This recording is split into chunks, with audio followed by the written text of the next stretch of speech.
Welcome to ADlib&D, where a group of amateur role-playing enthusiasts run a weekly live stream D&D 5e game with a twist. The viewing public can vote on a large group of random concepts before the episode takes place, and then once tallied, the DM will select the 5 of the 10 most popular and tailor that episode of the game against the chosen ideas. Anything can happen, and no episode will be the same. You can find where to vote on Discord in the Filthy Pig Discord server. Anyway, to recount what happened last week, our fine group of adventurers have decided to track down an elusive piece of history from Namtar, well, not Namtar, Jace, actually, where Jace's history has come back to haunt him, and an assassin or a bounty hunter was coming in to collect on a reward. They were able to defeat the bounty hunter and deciding to take the fight back to Namtar's a person in Namtar's history. They travelled on a caravan trip for a few days from Medanio down to the small town of Alves, and in doing so, they got involved in some fun shenanigans. It was a bit of a fiesta there, and they chased some pigs, they ate some food, and at the end of the night, they had to unfortunately fight some more energy balls that they had seen previously when they were trying to save Feldisha. So the episode basically picks up just after the combat has finished, and the party is trying to get a bead on what has happened. Well done all. That was quite the battle, wasn't it?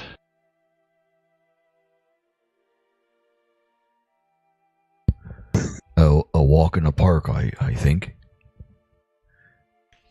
You know, I think it might be best if we didn't mention to the townsfolk that we'd seen those glowing balls before.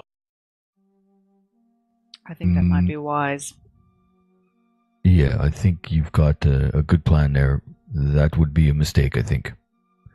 Especially since that fellow there, what was his face? You said something interesting about him, Riki. Was something strange about him? Well, I think he must have been named after a terrifying creature and not been a terrifying creature. Because had he demonstrated the characteristics of these creatures, he would not have been taken out by one of these little flying balls. What about that worm thing? Has anyone seen one of those before?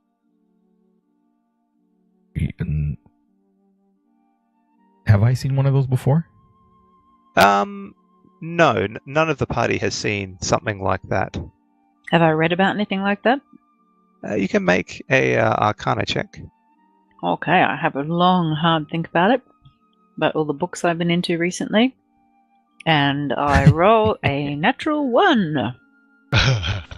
So, unfortunately, nothing in your mind can bring anything of interest about that sort of worm that you fought. Its presence or its nature is unknown to you.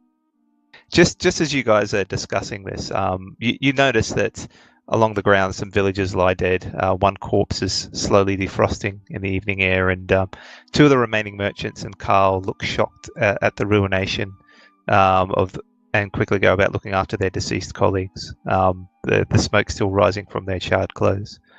What remains of Elder Windigo is nothing but ash, and as you look around, most of the villagers are hiding in their homes or further out of sight. It's at this point that out of one of the village houses steps Gordon, a little bit shocked, certainly, at what he saw, and the fact that he's been quite quiet on the trip down south shows something that he's not much of a fighter. He looks around at the party and goes, what was that? Gordon, I would like to congratulate you on your survival skills, mate. You did a top job. Ducking in when things got hairy was a very sensible choice. Well done. Gordon, just curious, where were you at? I do recall saving his life at one point. Isn't that right, Gordon? Well, you all looked like you could handle yourself, and there was a house nearby that I thought might be safe, and it was. I guess you guys did really well. When you were in that house hiding, I'm not going to say why, doesn't matter. What's the chance you found something that might wet my throat? I wasn't thinking of that. I was thinking more whether I was going to see the next day. There could be something in there. Yeah, today was a tough day. That Frederick starts to nuzzle up to Jace and looks up at him with a pleading look. Do I still have Speak with Animals going on? Is it 10 minutes? 10 minutes, yeah. You'd probably be on the cusp of it. What is it, Frederick? Do you have any food? Alarak, your pig's hungry. I might have some nuts in my backpack left over if little tiny Bindy's happy to share. Alarak kind of looks over at his pig and he kind of just, moves his head towards Riki, I think, and he's kind of just indicates that she was the one riding it, so he's just, raises his hands and shrugs. Gordon, so what my friend's trying to say is he gets thirsty after saving people's lives. As for me, after saving people's lives, I prefer something a bit shinier and valuable. I don't suppose you feel like rewarding your heroes? You cleaned me out already. I don't have any money. I've been basically frog marched down here by you guys. Frog marched by us? We hired on with you as caravan. Oh, Gordon. Sorry, Gordon. I was thinking of the caravan guard. Beg your pardon. Not Carl. Okay. Carl made it out. Carl's looking after his deceased colleagues. Okay. He hasn't engaged with you at the moment. Okay. Yep. I'm with you. Sorry. Yeah. This little fight of ours here today, it's got me a little bit thinking about, back on that bridge. I got this black spot in my memory. How's that? It's, well, how you remember what you did this morning? Less than half an hour ago when you were out in the outhouse there, you remember it quite clearly, right? Well, there's a spot when we were fighting those creatures that Riki wanted to burn, or the one, anyways. There's a time there where it seems like I can't remember anything. Well, maybe go a little easier on the booze. I hear it happens. No, hey, hells! I've hardly had a drink since we moved. It's a shame, really. I still wouldn't mind forgetting some of the other stuff that we've done in the past. That's a good way to get rid of those memories. It works quite well, but this time around, yeah, but damn, why can't I remember? Did something happen? I mean, there was a time there with that weird worm that whenever Riki hit it with her, what do you call those things you shoot from your fingers? Well, traditionally they're called magic missiles, but you can call them magic pew-pew bolts if you'd like. The pew-pews. Yeah, those pew-pews. Those, when it hit the worm, it would heal and stuff like this, and I remember that very clearly. Well, there was a close time there where, I thought he was going to get me, but it was some good move there, but, Alarak there saved the day. Alarak, of course, he just kind of blushes a little bit in his own half-orcish way, which you can't really tell, but he just nods because, yes, of course, it's without question. As you guys are speaking, it's then that a few village militia arrive, assorted weapons and armor, poorly maintained and loosely fitted. One of them, an elderly woman in a rusted breastplate, calls out, "Halt! State your business! Here and what happened? All I've heard is that snippets of nonsense about ball lightning and other magical phenomena." She looks around at the group at large. It was not nonsense. There was indeed ball lightning and other magical phenomena, but you may rest soundly knowing that we've taken care of the threat. Sadly, not without incident. There have been a number of folks who've been lost their lives to the magical attack before we were able to step in. Make a persuasion check. Okay. Can we add advantage by me chiming in and saying, yes, it wasn't without suffering ourselves. I mean, look at the burn marks that we sustained, because we're still wounded, aren't we? You are still wounded. I don't think he needs the advantage, considering he rolled a natural 20 Oh, for 31. I attempt to add enthusiasm at any rate. Well, Vanny just kind of looks at this woman strangely, trying to see if he's recalled her. You have a look at her. She is. You haven't recognised her since you've been in Alves, which hasn't been for long. But make a general intelligence check. All of us, or just me? Just you, because you're looking at her. Oh, bugger. That's 7. Her features seem to tickle the back of your mind, but you can't tell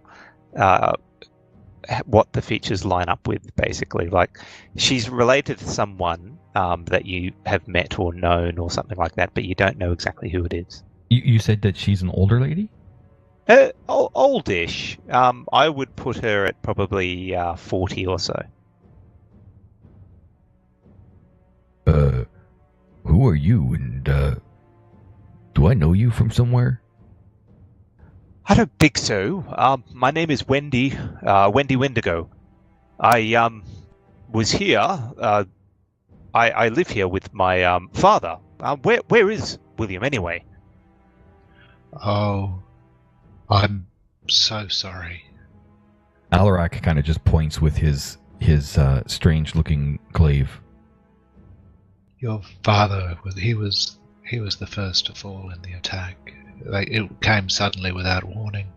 He died a hero trying to help his people. Oh my God! She sort of races up to the pile of ash and stares at it for probably a good 10-20 seconds, a shudder, uncontrollable shudder, runs through her, and then she goes, oh, "This is most unfortunate. Yes, look, I need to get to the bottom of this matter. Do you have any idea why these things turned up?" They came without warning. There seemed to be no cause. Alarak kind of just walks up to her in his loincloth to give her a hug. Is Jace going to?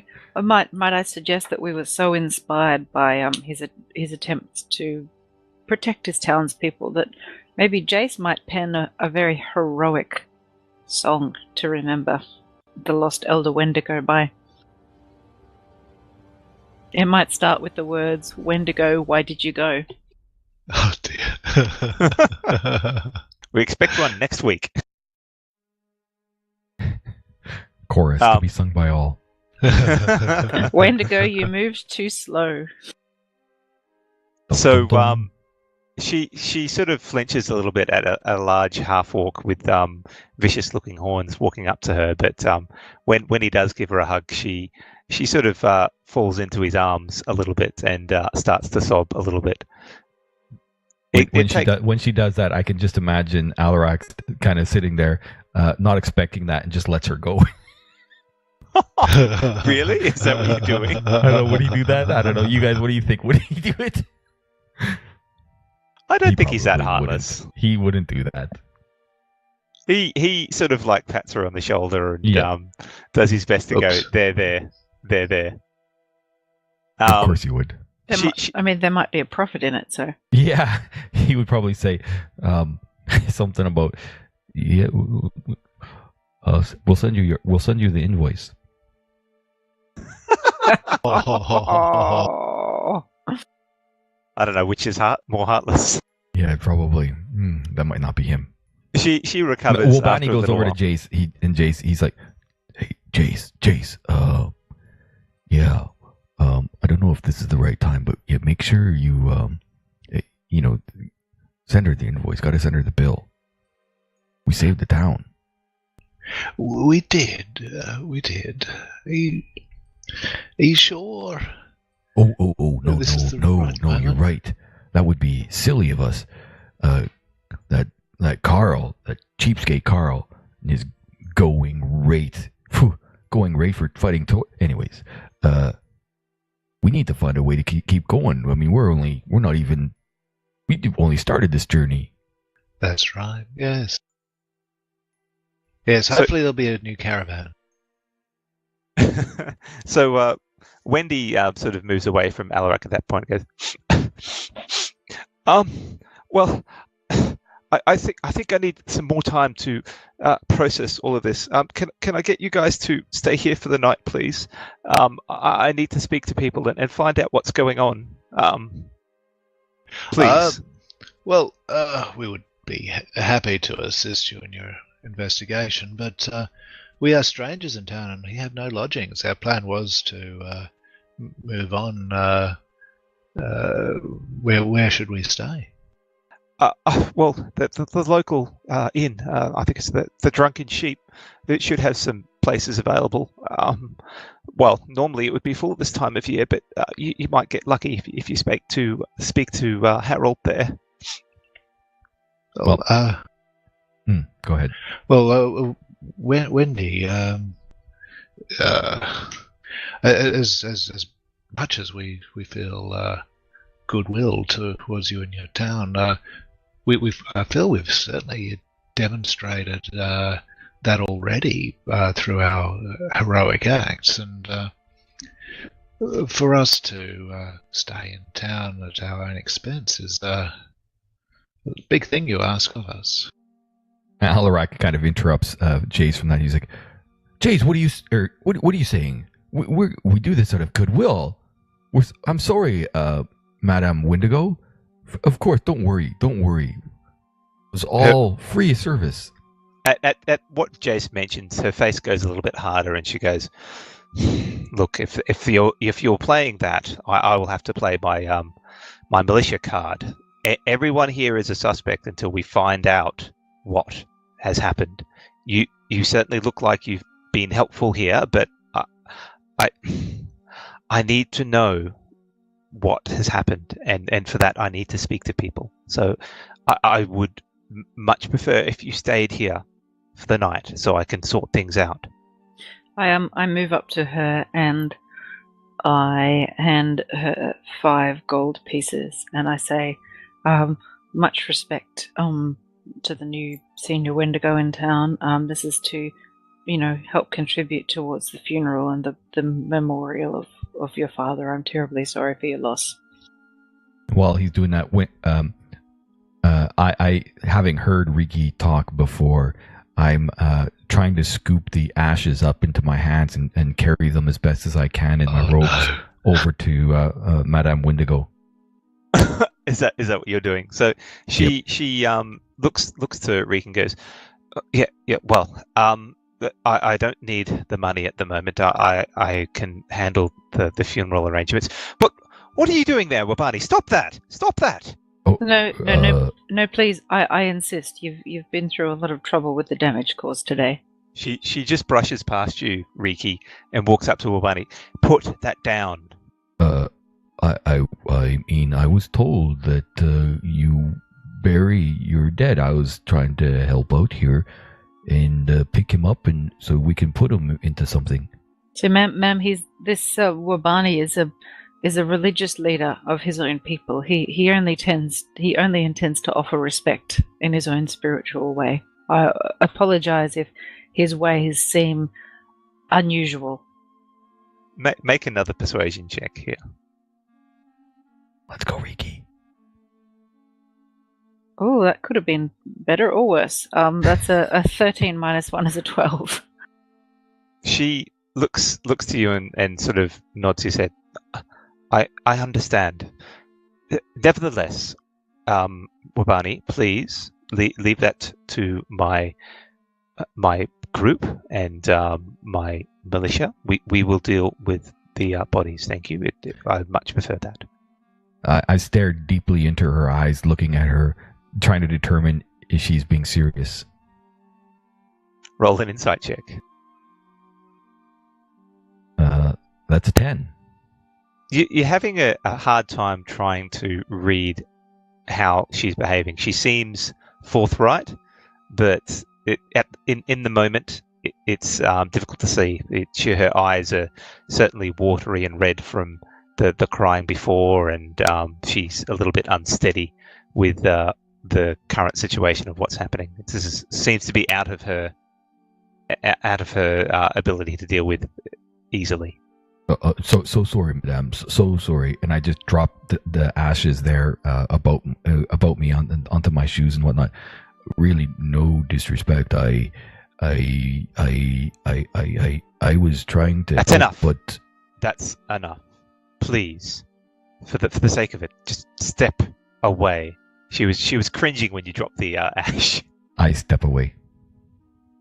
Right. You will. I will send one of my militia with you, and he will make sure that there is a space available in the drunken sheep. We will indicate to Harold that at this point in time you're innocent until proven guilty. However, we can't trust. You're strangers here. We have to examine every option. You will not have to pay for the night, but you have to remain in the drunken sheep until I call you the next morning. Well, that would have been an interesting option for us to take when these things attacked your entire town. To stand back and decide that we must have investigated every option first before we decide to help. Indeed. We stepped right in. We helped you out. All we tried to be was helpful. And little Bindy's on my shoulder, nodding emphatically and gesturing with her teeny little hands. And look, we even just survived a perilous ride on a pig. And if you're telling the truth, it will come out. I have yet to speak to the others. I came to the disturbance first. You have nothing to fear if you're telling the truth. Well, how's that for country hospitality?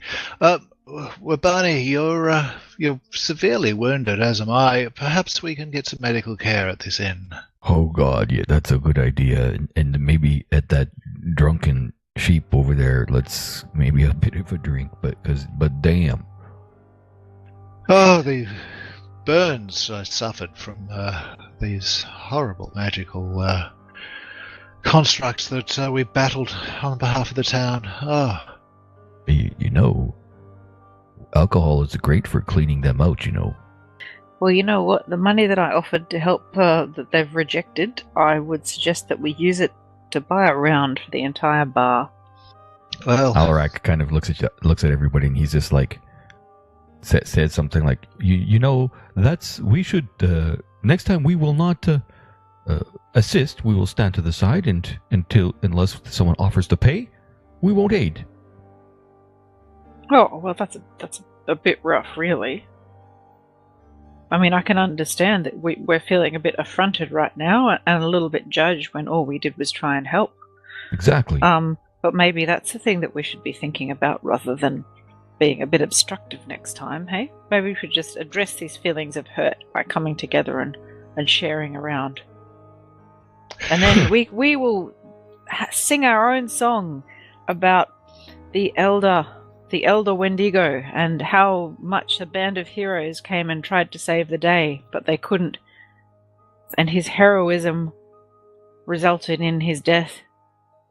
And then we had to help afterwards. And he can be the hero of the song, but we can help as part of the song. As you guys are mentioning this, Wendy turns to one of her militia a portly-looking gentleman of about 30 who's really not fitting into his armor, and is holding a rusted longsword in the completely wrong grip. She goes, "Dan, can you see this lady and gentleman to the drunken sheep, please? Drunken sheep, please." And he sort of goes, "Oh, okay. Please, this way, follow me."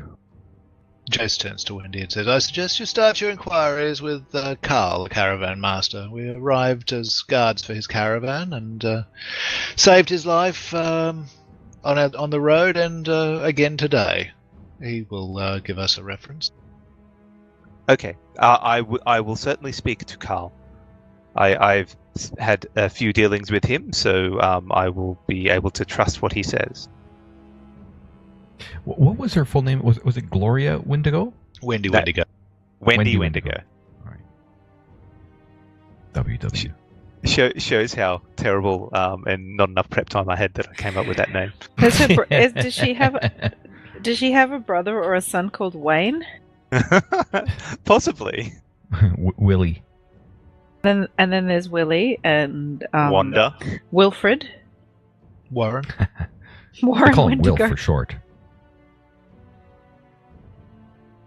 And a horribly Ocker one called Wazza. Wazza! I'm going to be just walking right after Dan as soon as he's off, trailing after him. He doesn't so much walk as kind of waddle.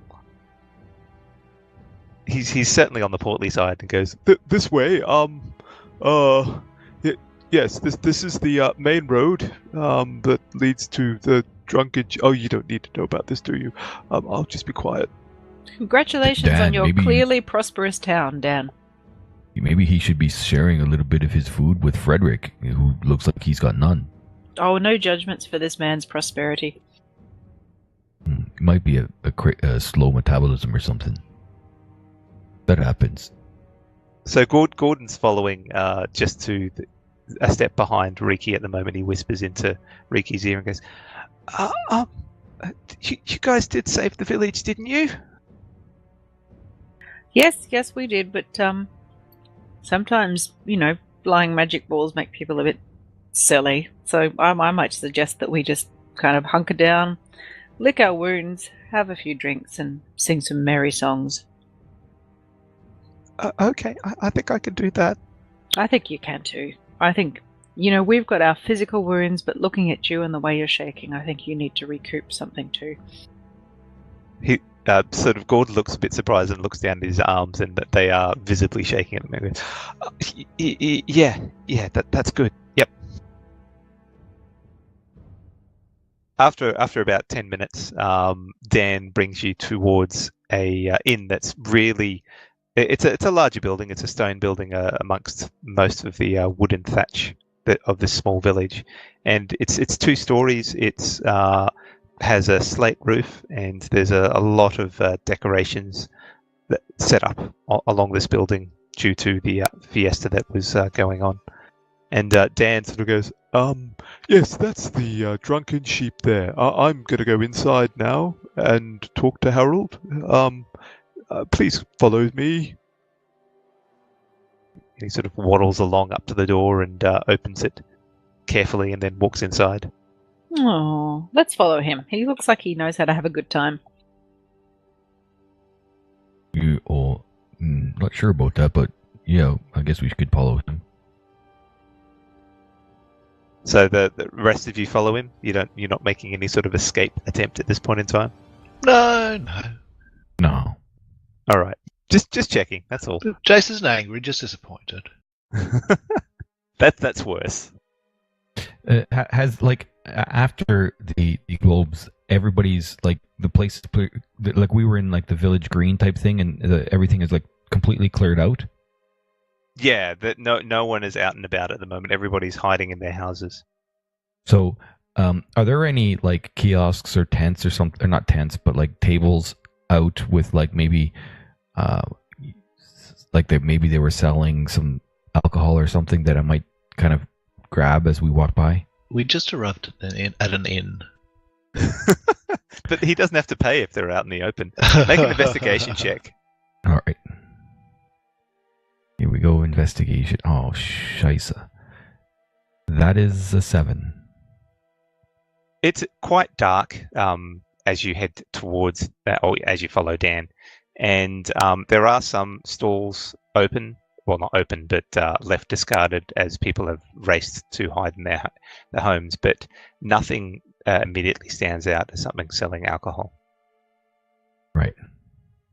I mean, you could spend a bit more time, but that would mean walking away from Dan. A cursory glance, almost in hindsight, as we're walking by. Like I almost want to pause and return, but Jace is right. I assume he's right behind me, so I keep going forward. Yeah. Okay. So as you walk into this establishment, it looks quite homely and lovely. It's made of a rich honey-style wood interior with some darker wood highlights. There is not many people out and about. I think most people have retired to the upstairs apartment due to the ruckus that happened before. Harold is looking there, or a man behind the counter that you assume is Harold, a man of probably about 25, young and looking a little different, slightly darker skin. He's standing there cleaning some plates and such. And when he sees Dan walking, he goes, "Well, hello, Dan. How are you going?" And Dan goes, "Wendy sent me.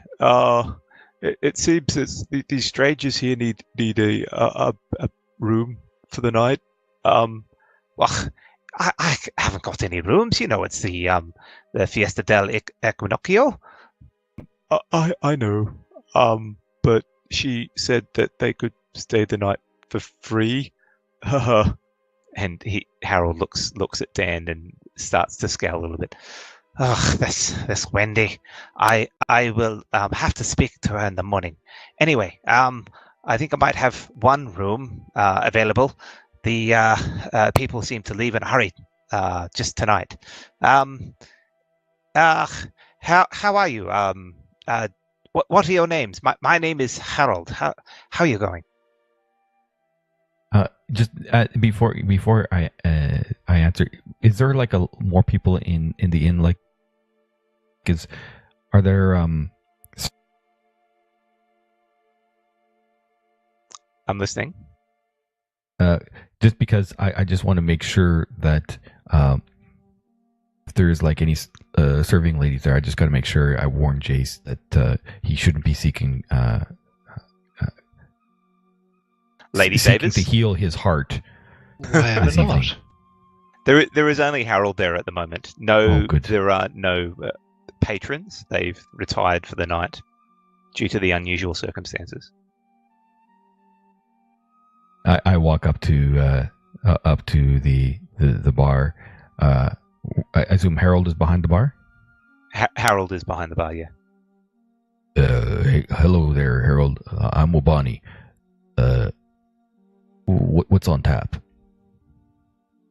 Well, we have let's see, we have the normal home brew that is about 2 silver worth, and we have some nice elven brandy that's come from the south of Pontevino, and we have some lovely eastern wines that have come across from the Verdant Commonwealth. The wine I is know that probably place. about 3 silver, and the brandy is probably about 5 silver. Well, I will This order. here's my friend Riki. She That's needs to right. tell you something. That's right. I will say whichever one packs the most punch, we will order that for all of us. For us, yes, of course. Yes, for us. You're not planning. And I whisper to her, weren't you going to buy for everybody in the Yes. village? Well, everybody in the bar. Oh, good. Phew. Dan looks hopeful at this. Goes, "Ooh, I could go with a drink." Well, As you shall, my good man Dan. that would be the brandy then. the red vine brandy. I will just pour out that'll be and he starts counting the people there. That'll be 2 gold and 5 silver, please. Just any of these help a person remember things, Harold?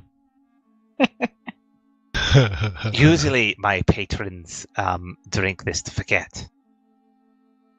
Yeah, I see that point. It's usually why I drink too. Just at this point, Harold looks over and goes, "Hey, we don't have pigs in this establishment. Get out! Get out!" And, excuse me. He is a patron. We are ordering for him as well. He's very tidy. He will not soil your inn. And if he does, we will take care of it. But he is consuming as well. He's a patron. Make a persuasion check with disadvantage. I was going to order for... I look at him and I say, I was going to order 2 of that luscious drink for everyone, but should my dear friend have to go outside, I don't know if I can stay to enjoy a second drink. Okay, if you say that, make it with advantage instead. So that's persuasion, right? Yes. While she's doing that, Wobani whispers to Jace, "Not so persuasive, God. Jace, when there's not a lady here, huh?" I just rolled 2 twos, making for a persuasion of 1. I don't care how many drinks you're ordering. We do not have pigs. I've had a pig in here before, and it made a horrible mess. Please, there are stables out the back. You can stay there the night. Joe shrugs at Wabani and says, I put my efforts where I see the best reward. Pigs don't keep you warm in quite the same way. Kind of scratch my head at his logic. That's a little disturbing. But it implies that there's a comparison that's been had. Yeah, I mean, that kind of is where I thought too. I wasn't sure that's what he was saying, but it kind of makes sense, doesn't it, Ricky? What the hell? Oh, look, I'm sure he's just snuggled up on a cold night when he didn't have much coinage, and he's gone into a barn and looked for some warmth in the midst of winter with some farm animals.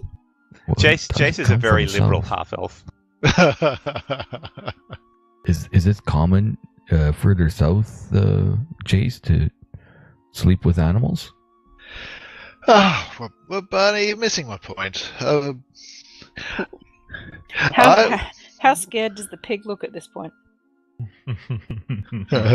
Well, it doesn't understand what's happening. It's just looking a little bit scared at Harold, who's trying to shoo him away. But other than that, unless you speak to him in pig. All right, so Francis is brilliant. So I go out the back and I lead the pig to the stables, and I pay and make sure that he's undisturbed in his own little sleeping area. He looks up and gives you some very big, piggy, sad eyes, but stays in the stall. And soon enough, a stable boy comes out and brings the pig some oats and other things, and he starts just scoffing away at the food. Oh, attaboy. Attaboy. You hear grateful oinks and such inside the stall. Right. Well, are you still having the red vine brandy? Yeah, of course. Yes. One glass each. Could have been 2, but just 1. Well, we'll see how good it is and then think about it.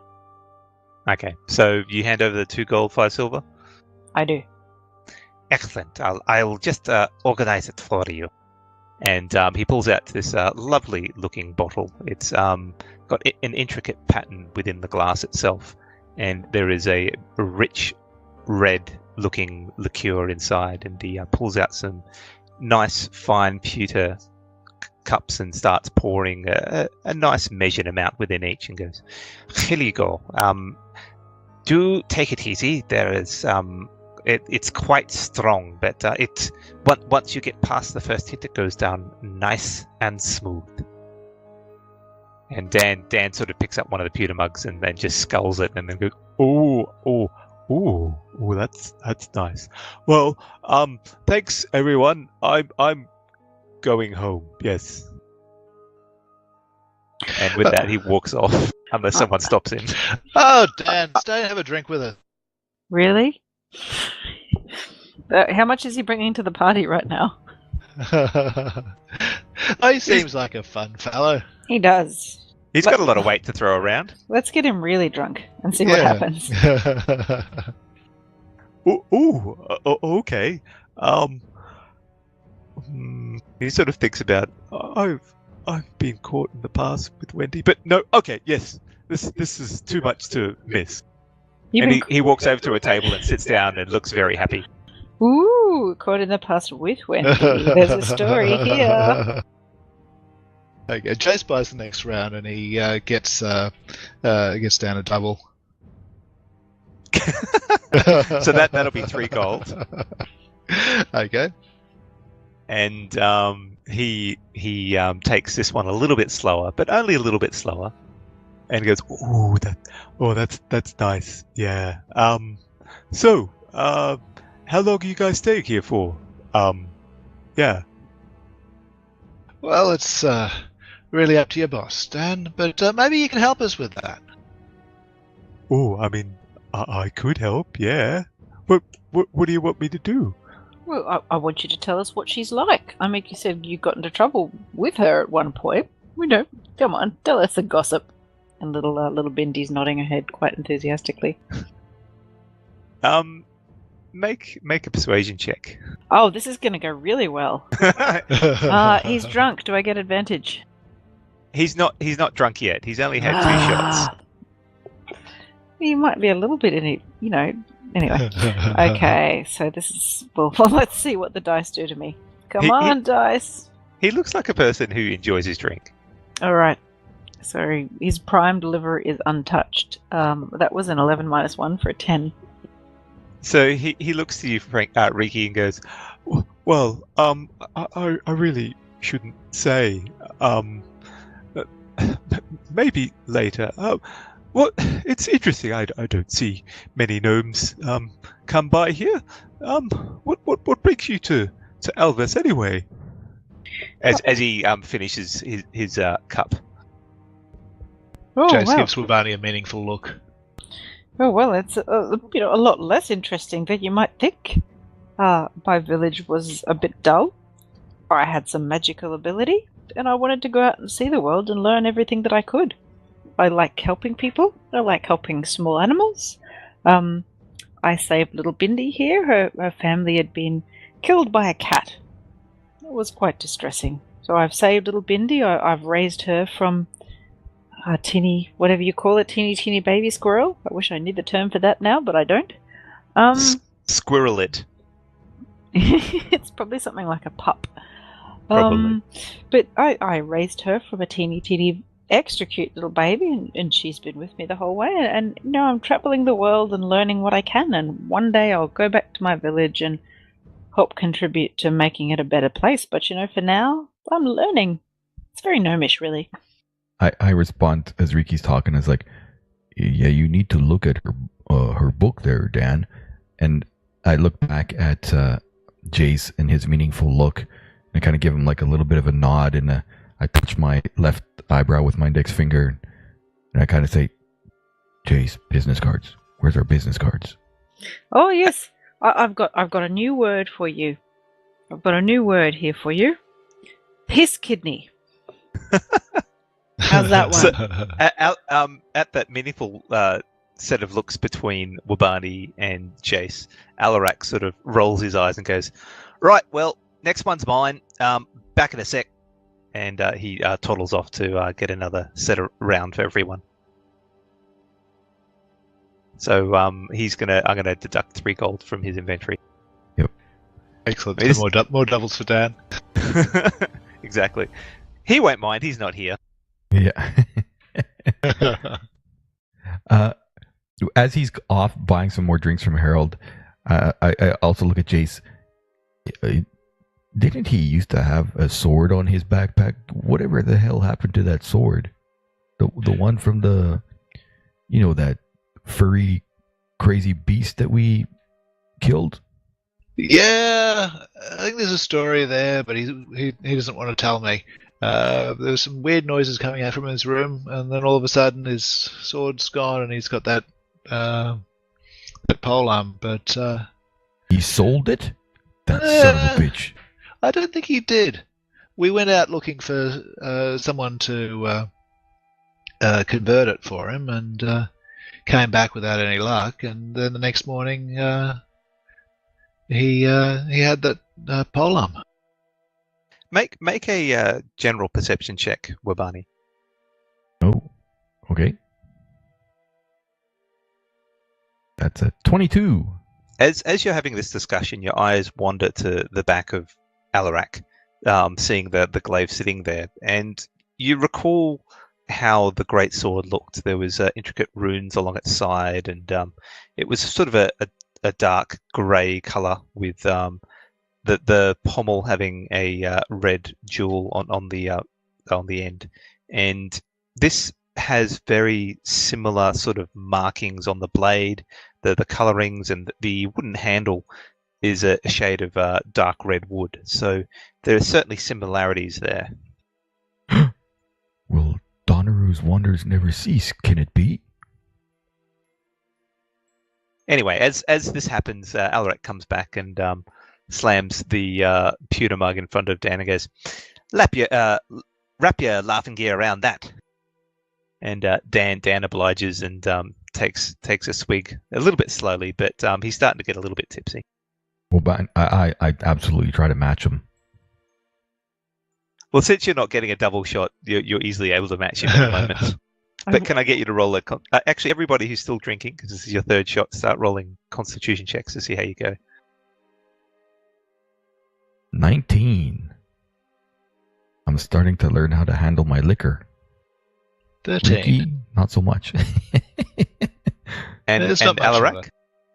Oh, right, or Alarak, of course, Alarak. He gets a... Oh, shit, Alarak rolls a 7. All right, so Jace and Wabani easily take this next round without any issues, but Riki and Alarak are starting to feel it's no. affecting your senses. Look, I'd like to point out that I clicked the wrong button the first time. So that 6 was a constitution save, whereas my second roll was a constitution check. And I rolled a 9, and I got a 19. Make a persuasion check against the DM. There you go. I'll allow it. You've got a 19. What? Wait a minute. Excuse me, Mr. GM. Favoritism? What the? Well, I got an 11 there. So, I don't know. Jace feels like it's time for some singing. Come see, come on. I agree with Jace. I think we need to try and make people dance. So, meanwhile, Dan is sort of leaning a little bit to one side, and he's got a big smile on his face. He looks quite a bit more persuadable, you suspect. I reckon Dan would be a top dancer. I mean, Dan is in dance. Come on, Dan, show us your dance. Jace, kindly oblige us with a song. I'll do a traditional gnomish party dance. Jace starts playing a brisk jig, which is his best guess of what a gnomish party dance might be. That's nothing like it, but we'll give it a crack. So Dan stands up and could you make that a little bit softer, please, Wabani? Yep. Thank you. Sorry. Dan stands up and he takes your hand, Ricky, and goes, I've always been told I have 2 left feet, but I'll give it a go.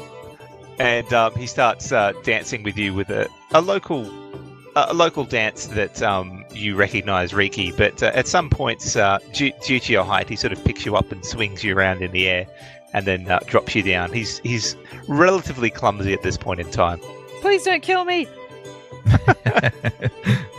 And Bindi sort of is on your shoulder, is squealing in half excitement, half fear at this constant movement.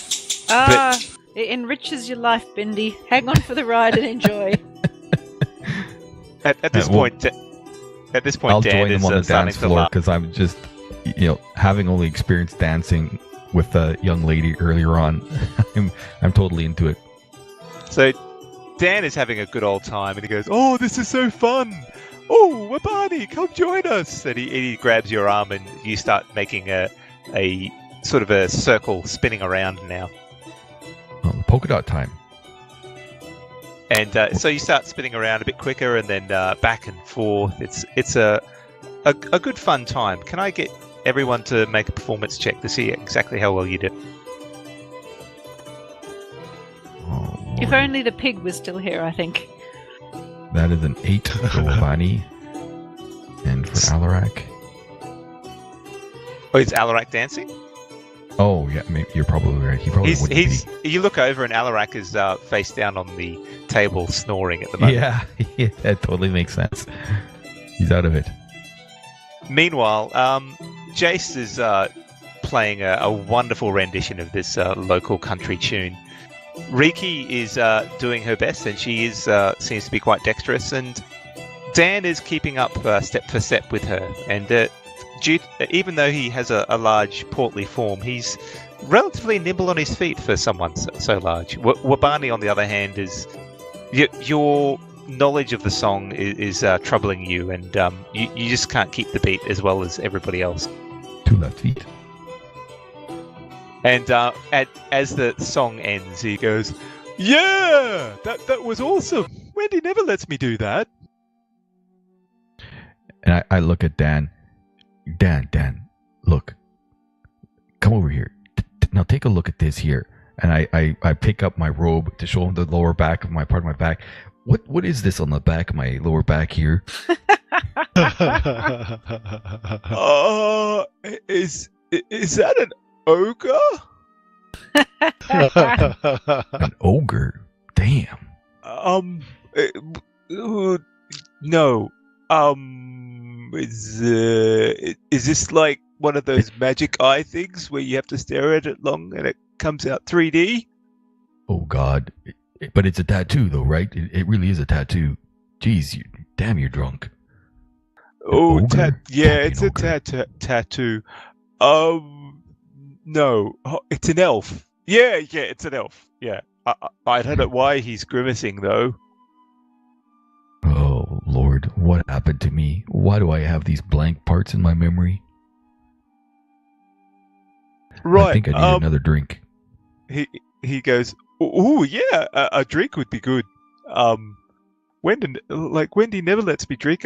She caught me last time, and yeah, I haven't heard the end of it. You married to Wendy, are you, Dan? Oh no. No, I just look at me. Do I look like a competent militia? Well, Oh, you could be. You definitely could be. We're not just going to presume anything that you can or can't do based on what you think about what you may or may not look like. You could be marvelous. big fella like you could bring that to bear, and I reckon that you could be quite fearsome in a wrestling match.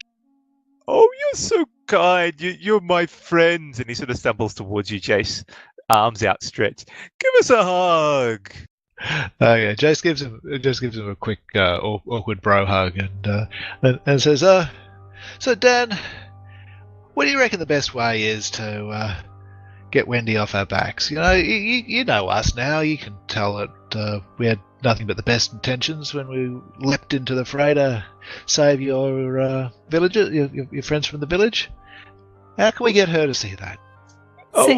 Sing him the Wendigo song, Jace. Sing him the Wendigo song. I'm feeling dizzy. I'm gonna sit down, but to tell about with Wendy, right? It's Wendy. Yeah, she's fair.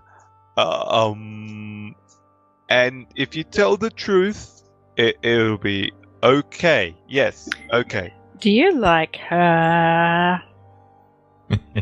Dan and Wendy. His cheeks start to go red. Because, Jace is quite the ladies' man. I'm sure he might be able to offer you a little bit of advice. No. It's not. No. It's not like that. Listen, Dan, I think the way that you moved there on the dance floor was quite impressive, and the ladies love a man who dances. And it's a small town. I mean, there's limited competition, and like, honestly, don't sell yourself short. You've clearly got some shared interests. Well, look. Do you think I have a shot? Oh, do you? I can see you doing really well. And Jay starts adjusting Dan's wardrobe. He pops his collar and he gives his hair a bit of a tussle and just generally starts giving you as much of a makeover as he conveniently can and with what he's got to work with. Pulls out a bit of hair gel. What 1980s preppy Dan? That's it. Dan sort of leans in and goes, "You my friend, Jace, yeah." I'm just picture him looking like that guy from the Breakfast Club, the rebel. So what you gather, he's indicating that Wendy is probably someone who's fair but a little bit strict. I'm going to wander over to the drunk and passed out Alarak and kind of rifle through his backpack and pull out his special hairbrush. And say, yeah, here, Dan, let me just see if I can fix that hair a bit. Make a sleight of hand check, please. Right, here we go. That is a 17.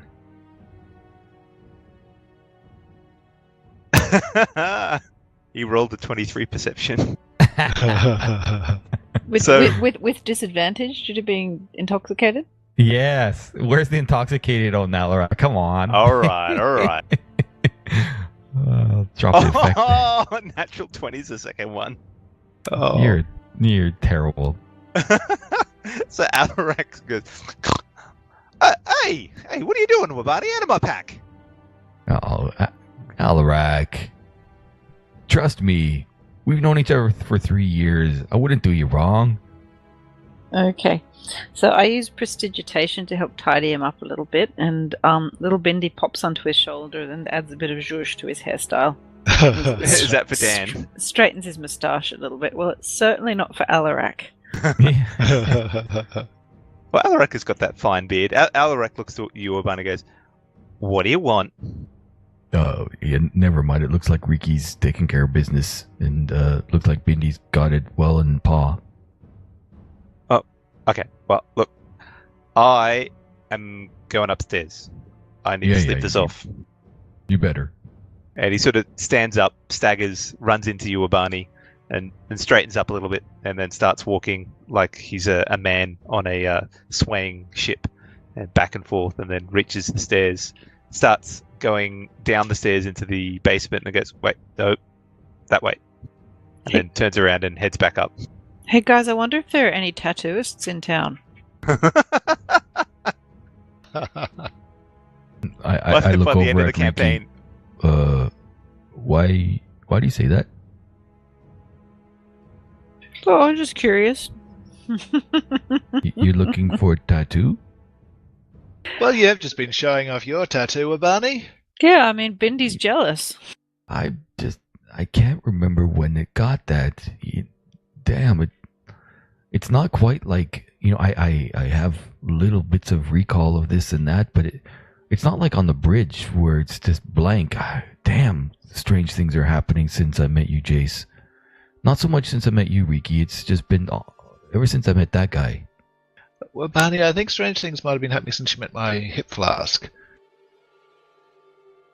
Oh, well, there was that day out there, that poor bandit. Oh, that was a terrible thing.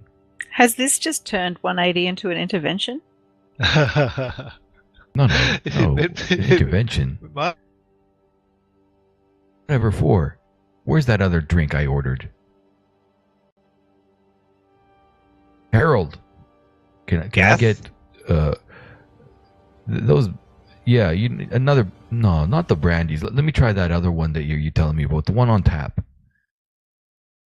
Oh, the homebrew. Yeah, the homebrew. Well, buddy, you're not going to switch to the cheap stuff just when it comes to your round, are you, mate? It's not that it's the cheap stuff. He said this was just the brandy was the strong stuff. I No. want to try a different flavor. We'll try out all that he has. And in the meantime, that's a very interesting accent, barkeep. Is it? I hadn't noticed. Can you tell us a story from your homeland? You must be rich with fables. Well, if you must know, Yeah, in I fact. collect stories. I suspect that you've got one about a dark and foreboding castle He's got guarded book. by undead. I pull out my notebook and open some pages and get a bit of a pen and quill out, ready to take some notes. he looks to Urban and goes, "So are you ordering the ale, or are you wanting to listen to a story?" I throw 10 silvers down. Is that what it cost? Yes. I will deal with that momentarily. And he walks off and starts getting some pint glasses and pouring out the ale. Jace gives Wabani a disapproving look. Why are you giving me this look? What's the problem? Wabani, we've all been ordering the expensive stuff, and now it's your round, and you're cheaping out on us. What's the go here? Look at my purse. I really messed up. I left my stuff back in the safe back in Modano, and I open up my purse and you see some silver, some copper. There's a couple pieces of platinum in there, and that's about it. Oh, chap. All right. Oh wait, we got. Didn't we get paid? You did get paid, yes. I don't think you've been getting paid. We got 15 gold pieces each, right, for the 4 days? Yes, 15 gold pieces each for the 4 days, because it was 15 Per day. gold per day, Yeah. and there's 4 of you. Okay, so I do got some gold. I could go for the more expensive stuff. But I don't. I still put down the 10 silvers, and I give a glare at Jace. Remember, intern, is that what you're looking for, is to be an intern? Now, where's my business cards? We're supposed to give business cards here. They need to know Dodgy Brothers were here. Oh, you're a nasty drunk sometimes. Aren't we supposed to be finding a caravan? I mean, we're doing this for you, Jace? Here's your ale. And about that story, maybe I'll have one in the morning. It's starting to get a bit late. Is there I drink my homebrew and I pass out the glasses to the other guys. Ooh, it's kind of tasty, actually. You know what? Give me another round, and I'll buy another round. Okay. He nods at that and goes, "Sure, it's your silver." Yeah. There you go. 20 silver total. There you go. He collects it and starts filling up some more pint glasses. By the way, in the meantime, how many other people are in the bar? It's just you at the moment, and Harold, and Dan, who's if you look over, he's starting to rest his weary head on the table. Okay, because I think Ricky's had just about enough. So she says, "Not all," and gives Dan a high five on the way through. "Hey, high five! Night, Dan, my man!" Makes her way up to her room and goes to tuck herself in, but before she does, she are we sharing rooms, or are we having rooms each? What's happening? I think There's they one just had room. one room. One room available. Alright, so she probably has to wait till everybody else comes along, and then she's going to cast a little spell with a bit of a silver wire that goes around the room. So as you head up the stairs, you see the room that has been assigned to you. You actually have the key. Alarak didn't have the key. You see Alarak leaning against the door, asleep. He couldn't get inside, so he's just fallen asleep on the door. I just poke him really Standing. sharply. If he's leaning against the door, right?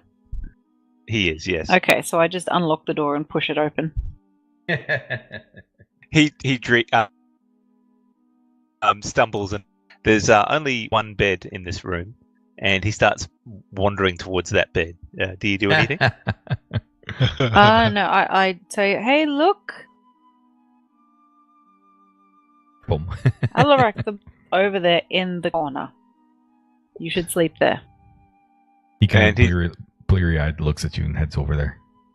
And then collapses to the ground. He gets most of the way there, but then collapses to the ground and falls asleep again. So he's taking up the back half of the room at this point in time.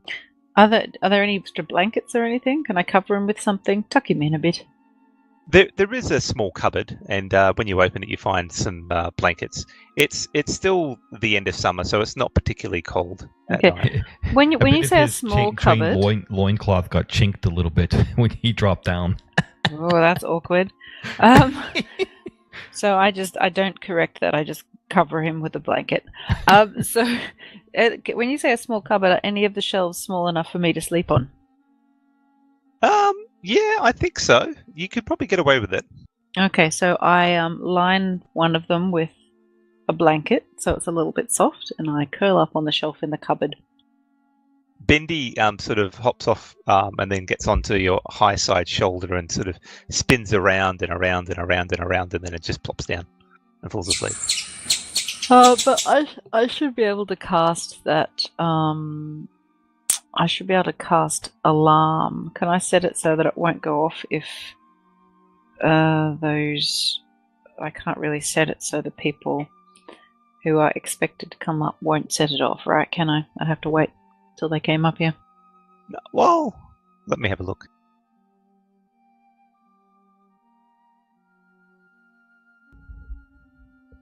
Choose a door, window, and area until the spell ends. An alarm alerts you whenever a tiny or larger creature touches or enters the area.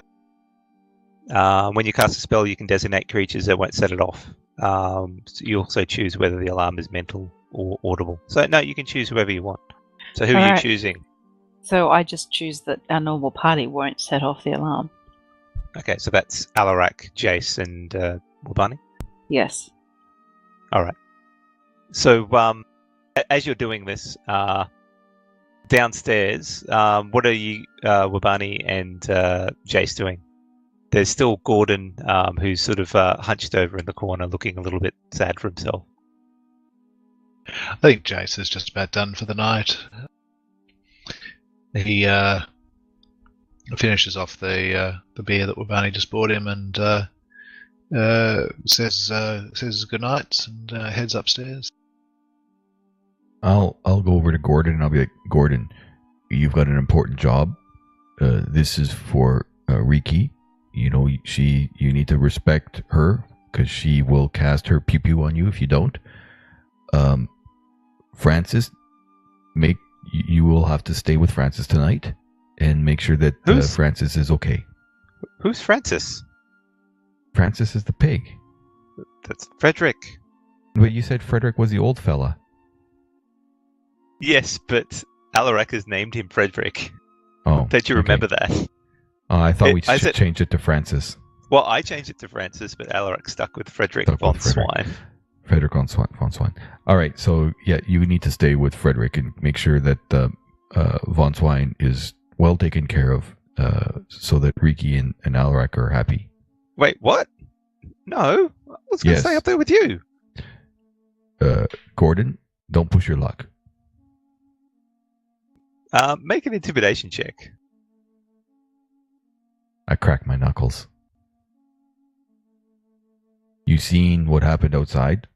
Don't push it. Don't push it. 18. You stand over him and he sort of just starts to shrink. Even though he is a tiefling and some people might be scared of that sort of visage, he's quite well scared of you. He goes, oh, okay. I'll go check on Frederick and stay there the night. Yep. I'm on my way. Good. And then I head back over to Harold. So Harold, what's the chance? We would like to head south. How might a person continue heading south? We're looking to go. I forget the name of the place we're trying to go. Do you remember Jace? I can look it up. Oh, Jace is gone, but I can look it up. Just hold on a This sec. is out of character forgetting. Well, Bonnie wouldn't have forgotten. Of course not. It's in my notes somewhere. I'm sure it is. You would be heading to Mariski. Risky. I think it is. Is it Mariski or yeah, I think it's Mariski. So you're asking Harold. Yep. How would you get to Mariski? Harold gives you a look and goes, "I don't know, Mariski. I'm not. Where is Mariski?" Oh, it's further south. It's probably about still another month on the road south of here, in that province to the south. What, Pontevino? The Duchy of Pontevino? Yes, that's one.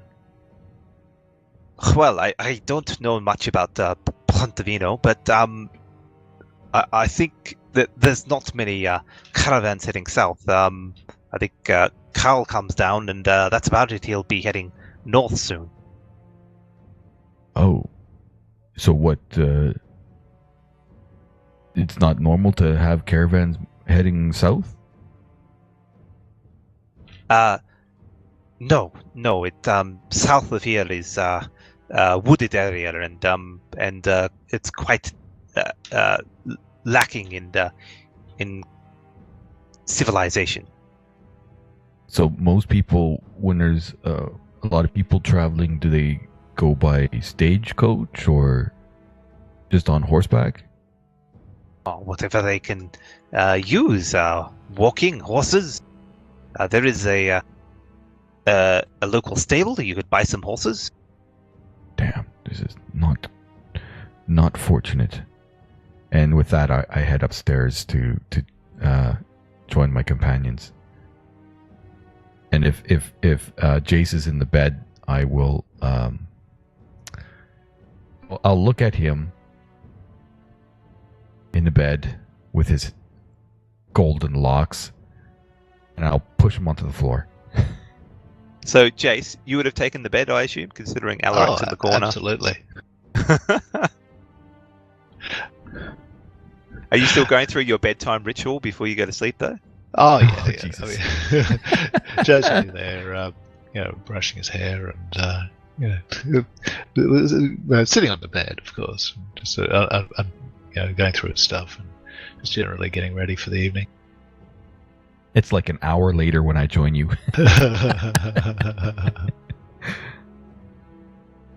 So, Jesus, Jace. Well, buddy, No, sorry, not Donaroo, Jace. buddy, people are sleeping. Keep it down. Oh, hell's bells. And I go and take a dive on the bed. he currently has a green face mask on him, some sort of a green paste. Where's Jace? Well, buddy, keep it down. Oh my God, is that you, Jace? I thought it was one of the things from under the bridge. Very funny. Now, you're up last. That means you get last pick. How about you cuddle up to Alaric? Yeah, not a chance in hell am I going to do such a thing. I get the pill side, and your head can go where my feet are. Jace just gives a little bit of a sniff in the direction of Alaric, of Ubani's feet. Says, "I don't think so." Well, use your fancy dancy magic and make it smell pretty. Very well. Jace waves his hands, and Ubani's suddenly clean from head to toe, and then Jace does it again, and Ubani suddenly smells nice. Oh my God, my nose hurts. What is this stench? It's called being clean, Ubani. It's called lavender. Oh, yeah, no, anything but. Anyway, I'll lay down and pass out. All right, so you guys rest for the evening, bruised, tired, but having had a relatively successful day. I'll just give everyone a long rest. Okay. So the next morning, the sun rises, and depending on how heavy a sleeper everyone is, you get up when you need to. I think this might be a good time for us to have our 6 or 7 minute break. So just hold on a sec. You are listening to ADlib&D. Now let's get back to the adventure. Okay, welcome back everyone. After that short break, we are ready to keep going. It's the new day, and as the party filters in, whoever's come out the first will notice that Wendy is sitting at a table bright and early and is waiting for you guys to venture down into the tavern proper. I imagine it's probably lunchtime by the time we get up. Well, it depends. Depends if anyone's an early riser. I'm assuming Alarak isn't. Oh, I think we're. Well, I know Wabani is drunk out of it, drank quite a bit, so he'd be sleeping in. Yeah, but probably Alarak, he probably would have gotten up. Go looking for some rats, probably. for breakfast. Yeah. What about yourself, down there Jace? bright and early. Yeah, Jace will get up whenever the first person starts to stir in the room. What a constitution, Jace. So when you're all filed down, you see Gordon's down there. He's looking a little bit worse for wear. Bit of stray straw is hanging in his hair, and looks like he hasn't had a decent amount of sleep that night. But as soon as Wabani arrives, he goes, I made sure Frederick is fine. He's good. Yep. Would you like a bit of a nap in our room, Gordon? Could I?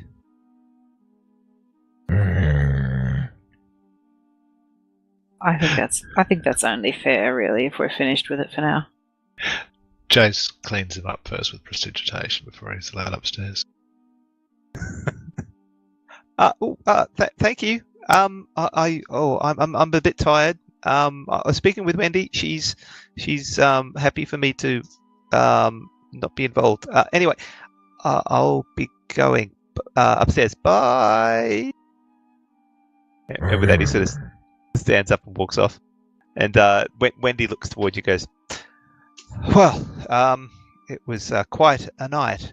I hope you've had a good night's sleep. I must apologise for my brusque behaviour yesterday. There was a lot of things to process, but after speaking with most everyone here, they back up your story.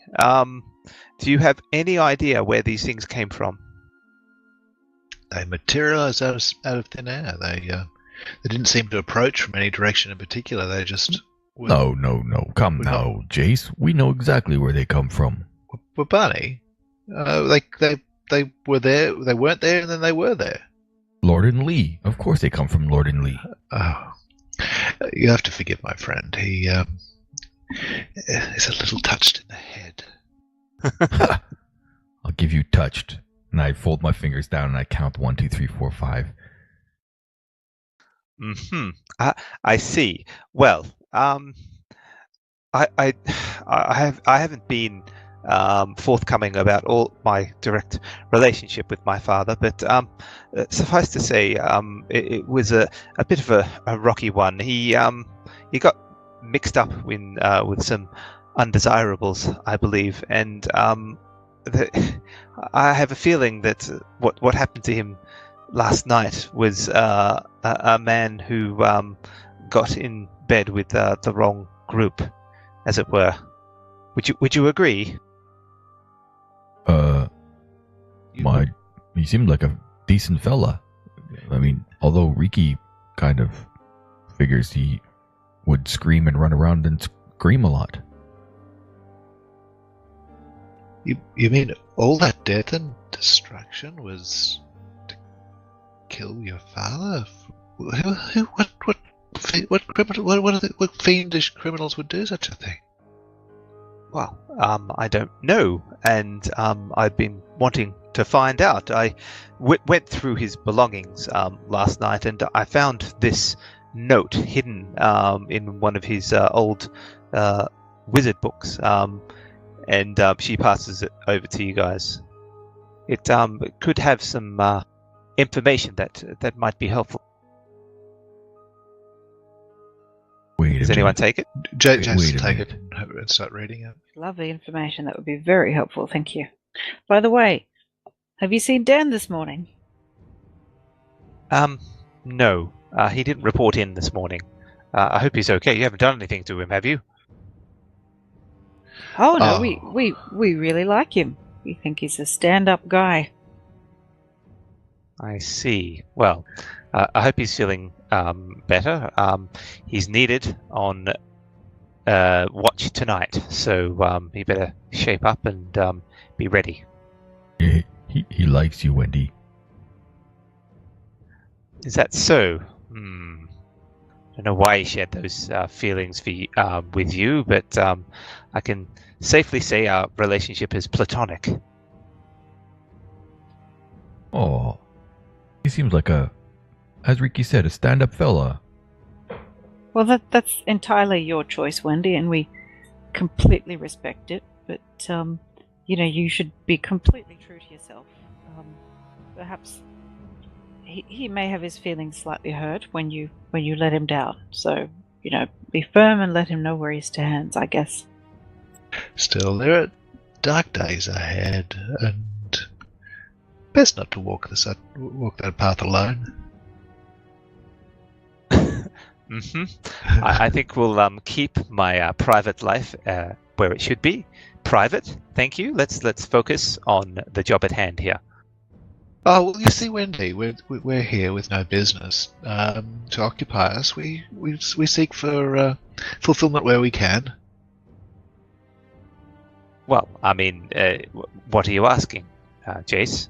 We're just trying, with nothing better to occupy our time. So I'm saying we thought we sought to play matchmaker. It would be we enjoy seeing love blossom. I see. Well, like I said, let's keep this purely professional, please. I mean, are you interested in finding out what's happened here? Have you managed to read the note yet, or still? No. Sorry, I haven't seen the note. Did you put it in Jace's inventory? No. She's sort of holding it in her hand at the moment, hoping someone will take it. Well, Bonnie snatches it. Okay, I snatch it. If you open the note and read it, you find that it's got hasty scribbles on it discussing secret meetings in a cave nearby. It's like a bit of a journal, so to speak. Their plans of practicing magics that are forbidden, dealing with the life force of people and such like that. As it progresses through, it starts to. He seems to be a bit more frantic and scared of the other people there. He doesn't know any of their names. They go by code names, and he starting to feel like he was getting in over his head. And by the end of it, he was basically wanting to have nothing of it and was trying to run away from this group. And that's the last journal entry, which was probably about a week ago. Are you sure this is your father's journal, Wendy? And was it written in common? It was written in common, yes. Not Elven, something you can't read. I didn't want to have to hand it over to Jace. She looks. It's very clear. It's very clear. She looks to you and goes, "Well, it is his handwriting." And you read it, and it makes sense to you. I don't know what makes sense with William anymore. He was a person who, let's say, was not really in my life for very long. Your father's name was William? Yes. Not in your life very much. And where might this cave that he mentions, would you happen to know whereabouts? Well, I've thought about that. That's part of the reason why I've had a sleepless night. If there's people dealing with of magic that can steal the life out of people. I'd like to know where it is and bring in the garrison down from out from Sanctimus or somewhere nearby. Not Sanctimus. Hold on a second. Pilwego. I would probably get the garrison in from Pilwego to clear it out, but if I had a competent group, which it seems you were or are, we might be able to clear it out quicker. As to the cave, it's not completely clear, but there are a few mountains to the east of Alves that would likely contain cave systems. And whereabouts did you find this journal? I found it in his house, secreted away underneath a loose floorboard. Ooh, that's very interesting. It is. I hand the book over to Jace, or no, to Riki. Does this look new to you or old? What do I think? It's certainly not new. It's seen quite a bit of use. The journal entries, or the paper that the journal entries are written on, have been slightly faded in color, like yellowed paper. But and the inks, the older entries have got the fading ink. It's sort of webbing out into the paper a little bit more and not as strong colored. But the most recent entries are certainly darker blue. Are there dates on the journal entries? There are. They run back quite a few years, with the last one being about a week ago. And do they say anything of interest?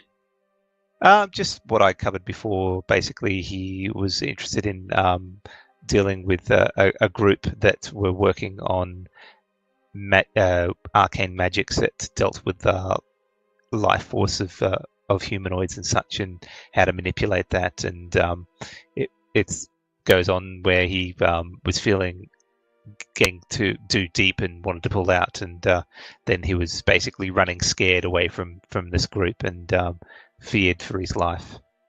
Riki, like looking at, I know it's all written in common, and his writing gets more frantic there at the end, but when he talks about that group, does any of that sound like gnomish in origin?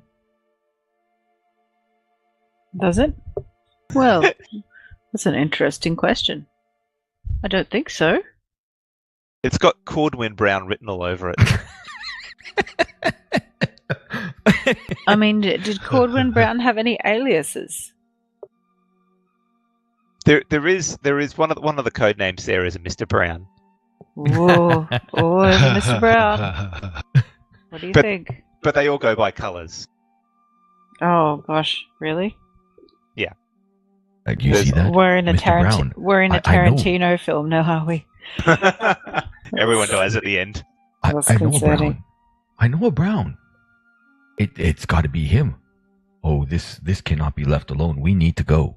You know two Browns, in fact. Do I? Yeah. Who's the other one? Jace's mark is the other Brown. Oh, you're shitting me. Yep. Has he said that? No, Jace hasn't told us that yet. I'm not sure. Jace would have mentioned it. Whoa. Jace, you son of a bitch. Okay. His name says Fantia Brown. You see that? Look. And I pointed to Riki. That there. It's proof. We should go. Look, Jace, look. It's Cordwin Brown right there. Oh, Mr. dear. Brown. I look a bit closer and say, look, you know what? This ink is run a little bit. I think when I look closer, it might say Bowen. No. Give me that back. No. But if you have a look at it, make an investigation check, Wabani. All right. Oh, I hate investigation checks. Oh yeah, okay, 12. Better than average. Yay. Okay, you stare long and hard at it, and the R is sort of mixed in with the O to almost be not there, and the W is there seems to be a letter between the W and the N possibly. It's hard to read, but what Riki mentioned could possibly be it. It could be Bowen, it could be Brown. Oh, Daisy Dumper. You might be right, Riki. However, the other code names there's like a Miss Violet, a Mr. Red. So in the library it would with assume candlestick. it should be to keep in pace with the other suspects. It would probably more likely be Brown. Well, I don't know. What do you guys think, Alarak? I think this is it puts a nail in the coffin type thing here. We should probably check this out. I know we're supposed to head south. Jace, what do you think? I mean, this is your mission. Do you want to take a little bit of a perpendicular motion? I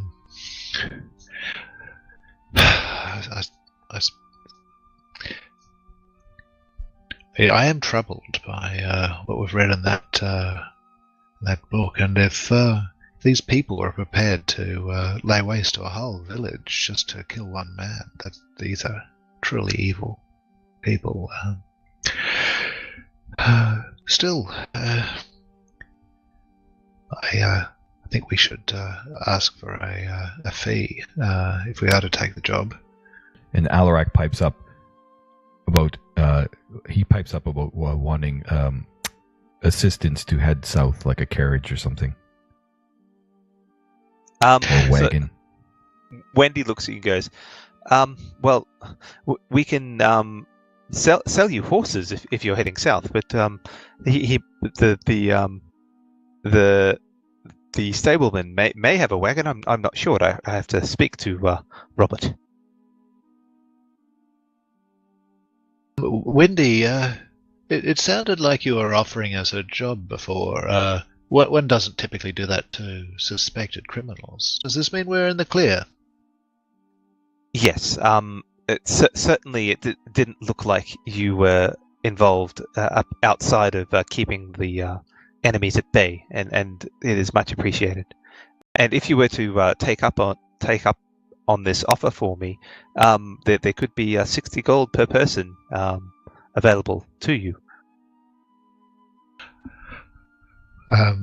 Well, I do appreciate that you've seen fit to clear us. Thank you very much, Wendy. And we do find ourselves available at the moment, and we would be interested in considering a job. But perhaps you're able to find a little more. It sounds like these are very dangerous people. Make a persuasion check. Wobani nods in approval. 27. she nods her head and goes, I understand. Yes, certainly. It is a dangerous proposition. We are a small village, though, and having access to large amounts of gold is difficult to come by. I could probably spare 80 per person, but that would be as high as I could go. Plus the copper plates and pans from the homes. Wobani stands up and holds out his hand. And she stands up and spits in her hand and then starts shaking your hand. Wait a minute. Not like that. And then I spit in my hand as well. There we go. And the deal is done. Well done, Jace. Well done. Excellent. And Gordon's 80 gold is going towards paying off his debt. Once Wendy's away, Wobani's like,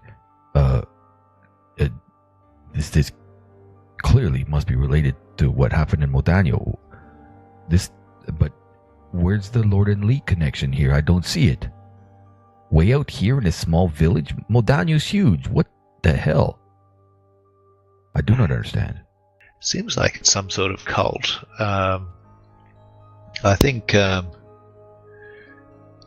fact that they're so far away from Madano. Should we have asked Struggling. him about weld the line? I don't think so. I don't think we want to draw attention to ourselves. Good point. She's already suspicious of us without giving her further reason. All right. Well, I just guess I'll go get my backpack, and I don't know. What do you think, Riki? Should we head out? Yeah, I think so. I'm up for that. Is Bindi okay? I mean, she did take a nip or two of that brandy. Oh, she can sleep it off in the backpack. She's got a pretty quick metabolism. Oh yeah, you were saying you've got like another little backpack house inside there, huh? Yeah, and it's equipped with its own little bathroom, so she's fine. With running water. Oh, and he scratches his head when Riki says that. No way, really? How?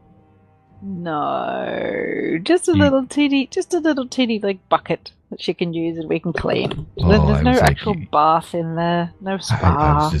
I was shocked. If you use magic is so, I mean, you use magic so frivolously. I thought, wow, you must be more powerful than I thought. It's a miniature version of Mordenkainen's magnificent mansion.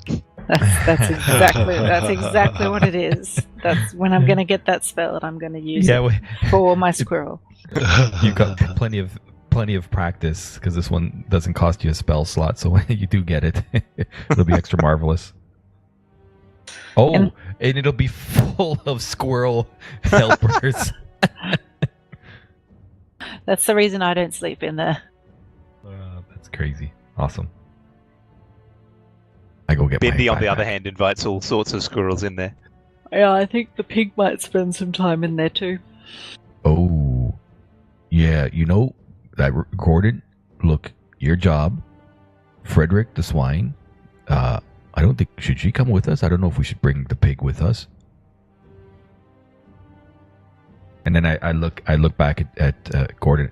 Yes, Gordon, I'm talking about you. Damn it. So Gordon goes, oh. Actually, no, Gordon's not there. He's upstairs sleeping. Oh, yeah, that's right. Retcon. Okay, Gordon stays. Pig can stay in the stable. There we go. Magnificent miniature mansion. I probably misspelled it anyway. or Mordenkainen's mighty magnificent miniature mansion. I think we get the idea. Yeah. Okay. Play that Well, to its end. shall we head out? Yes. Okay. Well, I will provide you with 20 gold to start with each, and the remainder, 60, you can pick up when you find out what's going on and hopefully clear out the possible threat. Well, very, very good, Wendy. We shall go and investigate the mountains. Is there a local guide that could take us on our way? Well, I could possibly get Dan to help you out. He knows the area well. Oh, that would be most helpful. We'll be sure to keep him safe. Excellent. I will go retrieve him, and he should be with you in the next half an hour or so. Hopefully, you didn't do anything to him too badly, did you? No, he enjoyed himself, but not too much. Excellent. All right.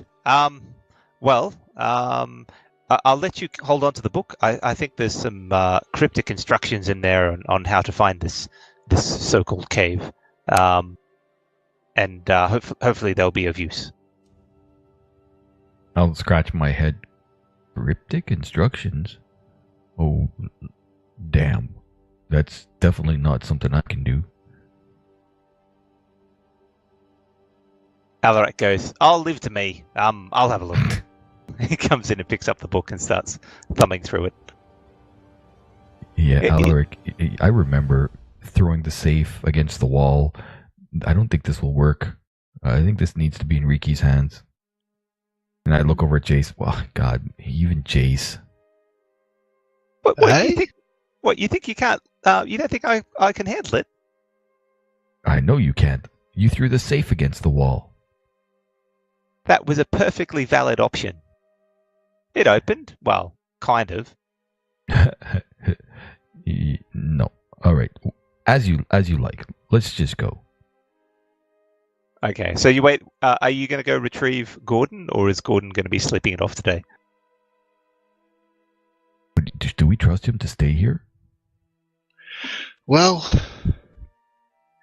we have taken him a long way from where he's used to. I think he's sort of at a bit of a disadvantage if he decides to take off. Yeah. What's he going to do? Run into the woods without any help? It's not like he's got money to pay for anything. I'll go up to the innkeeper and say, look, can you hold our room for a few days? We're off on a special mission for Wendy of the Town Guard.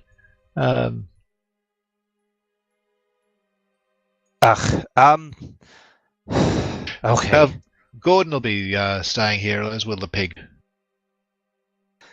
Normally I would ask you to pay it up front, but I think the militia are taking the footing the bill, aren't they?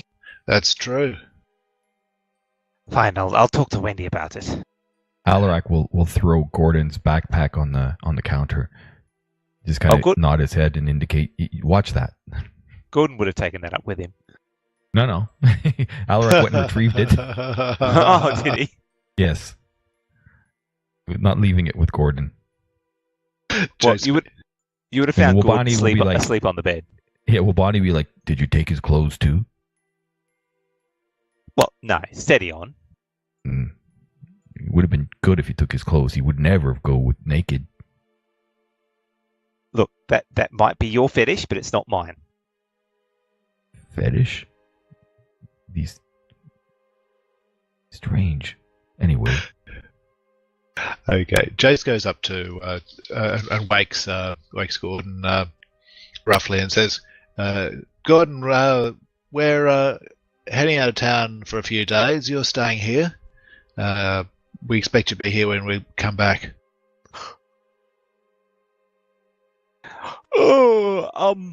Okay. I'm gonna go back to sleep. Thanks. And he goes back to sleep. Oh well. He's snoring before you leave. He really didn't have a good night with Frederick. Okay, so after you've sorted this out, you see a friendly face of Dan once again, a bit bleary-eyed from the night before, but still quite jolly, and goes, "Oh, hello. How are you?" Hello, Dan. We put in a good word with Wendy. I think you're in with a chance. Oh, really? Ooh, thank you.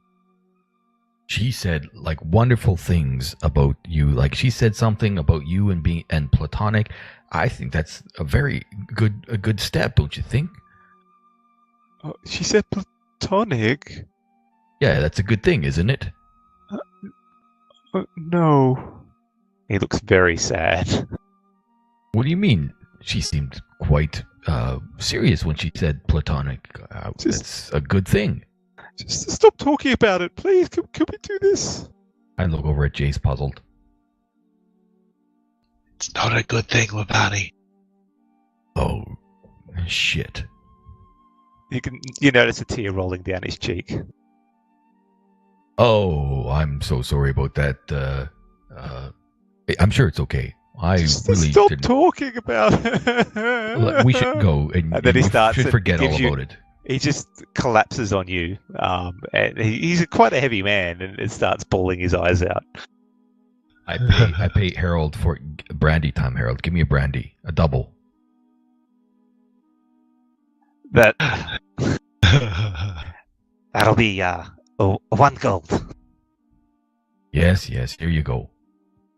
He walks over and hands you the pewter cup with the brandy inside. Drink this, and it's warm, even a little bit warm. It's good for you, Dan. You'll feel better. You got to get going. He sculls it in one hit and goes, "Oh, okay, all right, let's go. I think I know where this cave might be. I used to go there when I was a kid." Good work, Dan. Good work. Let's go. Lead on. With that, he turns and heads out. Rather a morose look on his face.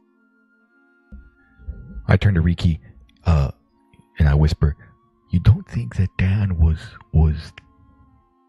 crying like that because you wanted me to buy him a brandy?"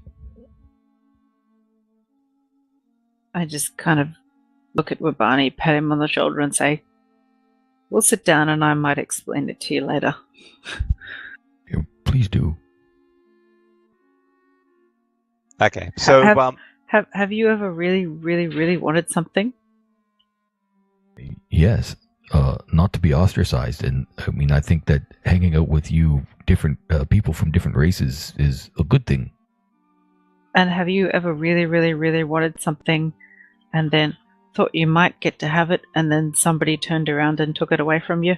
Oh, up in the tribes all the damn time. Yeah, well, that's might be a little bit of what Dan's going through right now. Shit, that's terrible. I think I stuck my foot in my mouth. That's okay. Maybe we can make it up to him as we go along. I'll buy him more brandy. Let's start by not killing him. Right, that's a good plan.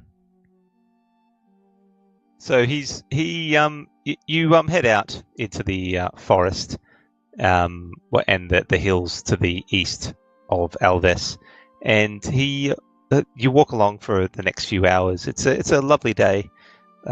It's starting to get a little bit cooler now, and there's a few birds out and other various woodland creatures preparing for the winter months from the looks of things. But Dan keeps to himself and wanders along at a steady pace. You should play some music, Jace. Jace plays a bit of a marching tune. He never says no when he's asked to give a performance. You want to make a performance check there? 27. It is a fantastic performance. It keeps you in time, and even after all that, Dan the behaviour seems to have perked up, and he starts. Oh dear. Oh, that's not the right. That's not a lute. No, but I think we could just imagine it. Of course. Dan starts talking about the local flora and fauna here, and how, as a kid, he spent days out here camping and enjoying himself, and that the hills to the east were considered haunted, and he used to travel there with his friends on dares and go into some of the caves. So he's had his fair share of fun and adventure in his earlier days. But before long, it's about the close to the evening of the first day, where he goes, "Well, I think you'll find that this cave up here is close to what is described in the book. Did you want to investigate now, or are you guys interested in taking a bit of a rest? I, for one, am really tired." Oh, what do you guys think? I mean, I can't see shit very well at nighttime, but going at night might offer an element of surprise. I think investigating the day has a lot to be said for it, but I don't want to make camp too close to the cave where we think the enemies might be. Can we hear or see anything? Make a perception check. Just me or group? Someone can assist you if you want, like Jace can help, but Right. So you can roll with advantage, but that would be about it. Okay. 20. Dirty 20. So the you spend a bit of time just listening and looking around. It's certainly starting to get dark. Your vision is not that well compared to some of the other people in your party, and it just seems like a normal forest environment. The birds are starting to chirp at the dusk environment and getting ready for bed, whereas you see a few bats fly in the sky, some fruit bats and such. No smell of fire or anything. No smell of fire, no weird noises. I don't see, hear, or smell anything. But I guess majority wins this particular time. Alarak seems to be a little bit off his game today, so yeah, if you guys want to spend the night, let's go in the morning. So you guys setting up camp? I guess so. I think that's fine. I'll take first watch. Okay, watch, yes. Let me just set that up. You guys happy to keep the same watch order that's in the party sheet right now? Yeah. Yep, not a problem. All right, Wabani. So the night drags on a little bit. Can I get you to roll a perception check, please? With a have you got the fire going at the moment? Oh No, I think make a cold camp. Bugger. All right, that's fine. So it'll be disadvantage then. All right. And also at the start of the night, I have set up the alarm around the perimeter of the camp. 8. Natural 1-8. Yeah, but it's a skill check, so natural critical ones don't matter. Okay, so Come on. you're sitting there, and the day that has been is sort of running through your head, such that you feel a little bit distracted. What you could have done to help out Dan a bit more, and because of that, you don't notice things creeping up onto you in the night until it is a little bit too late. Just hold on a second. Not my fault. Not my fault.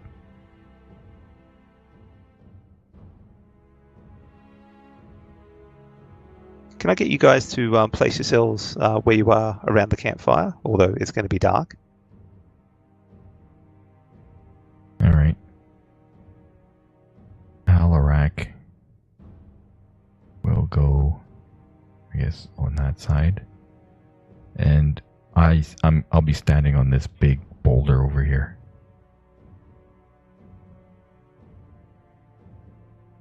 And Dan's going to be snuggling up next to Jace. Hey, Where do you want him? just a couple feet away. Bit closer? Hey. Okay, he's over there.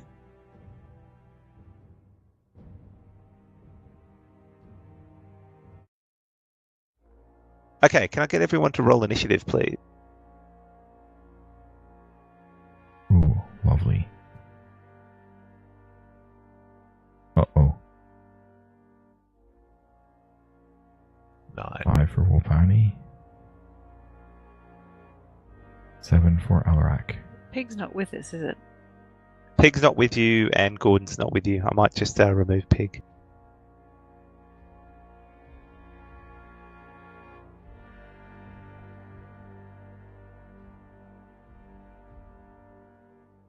Okay, excellent.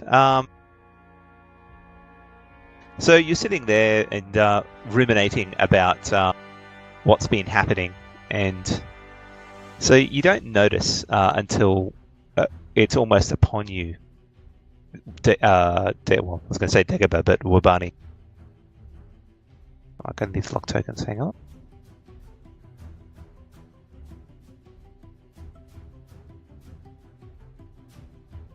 This creature starts to walk out of the night, heading directly towards you. It's a look at first sight. It looks like some sort of humanoid creature, but as you get a better look at it, it emanates some sort of cold. It's got a decaying body. It groans and it holds out a decrepit hand towards you, Wabani, and there seems to be frost rolling off it, and it feels cool. Anything nearby seems to feel cold. It feels like it freezes the air nearby. But and I it doesn't didn't do notice anything. it. Not until it was too late. You were Okay. you were sitting there, sort of looking at your fingers at the time. Yeah. Okay.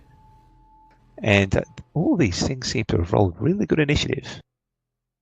All these Wait. things? Plural. All these things. Oh, goody. Oh, at least we get to work out what they are before we destroy them all.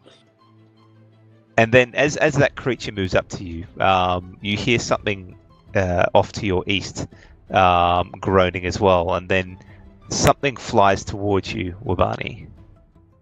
Okay. Sails towards you and hits the tree just to your right, or actually just to your left, and there's some sort of putrid flesh explodes, and it misses you, but the smell is horrible. Ooh, what the?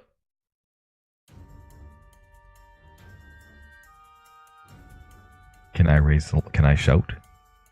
When it's your turn, yep. Okay. Another one sort of moves up and attempts to do the same thing. This one hits you, and it slams into your chest, and it's burning. The smell of decaying flesh from this chunk of flesh starts burning into your body. Meanwhile, another one walks up and throws something at Dan. Same sort of a chunk of necrotic flesh.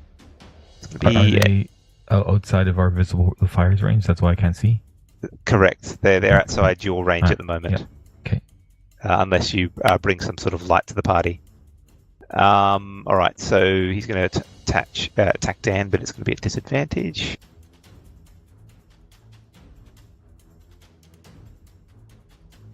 That's because they're hidden. Oh, that is a hit.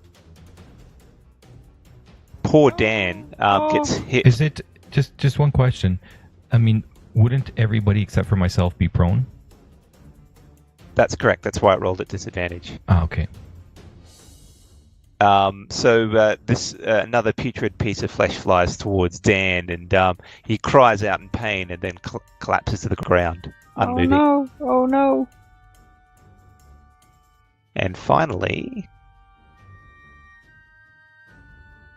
one moves up to Alarak, and a similar one near you, Wabani, and this feeling of cold wakes up Alarak as he sees a horrible, like rotting flesh creature standing over him.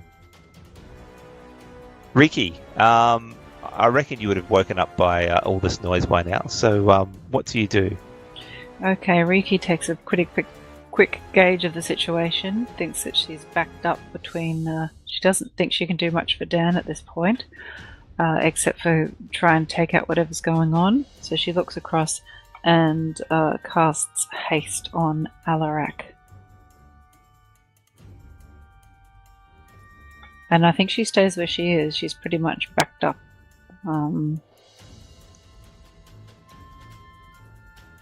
In a defensive position.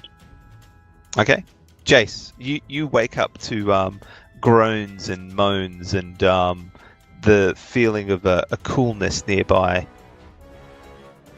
Okay, so Jace gets to his feet and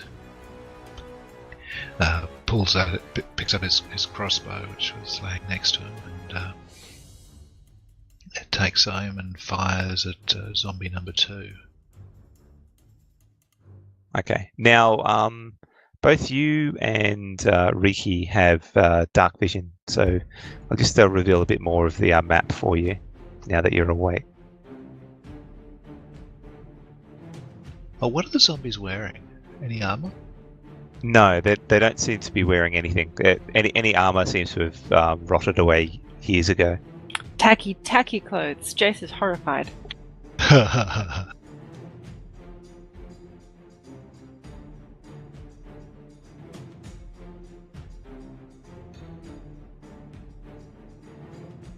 think that's all of them. Okay. Okay, so yeah, so you have a better understanding of which one you want to target. But yep, go for it.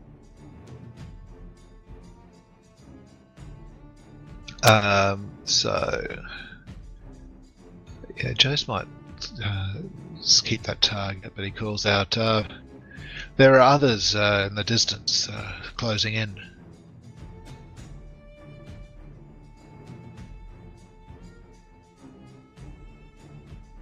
You hit. The bolt sort of grazes its shoulder. It digs in a little bit, but then it sort of bounces off a little. Then Jace follows it up with some psychic power.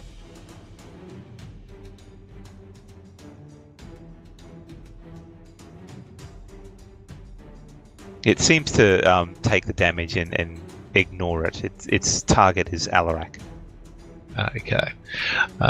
Jessica sort of glances around and sees Dan bleeding out, and he throws a word of healing at him, and then yells, "Dan, take cover!" Okay, you want to roll that? Yep.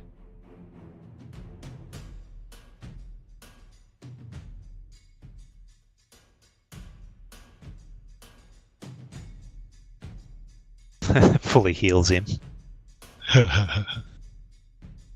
All right, so he looks over to you and nods and doesn't know where the monsters are coming from. He looks rather scared at the moment. Okay, and Jace sort of goes, takes a couple of steps forward to with the golem sort of stopping them from flanking us. Okay, Alarak, as you're standing there, the aura this thing is emanating, it chills you to the bone. Okay. You take 5 cold damage being nearby. So he will... What does this do? He will... he'll stand up. And haste gives him just an additional action, right? Or action plus bonus action. It gives an additional action plus AC and advantage on dexterity saving throws. The additional action can be used to make one attack or make a dash action or I think one other action off the top of my head. Okay. He will...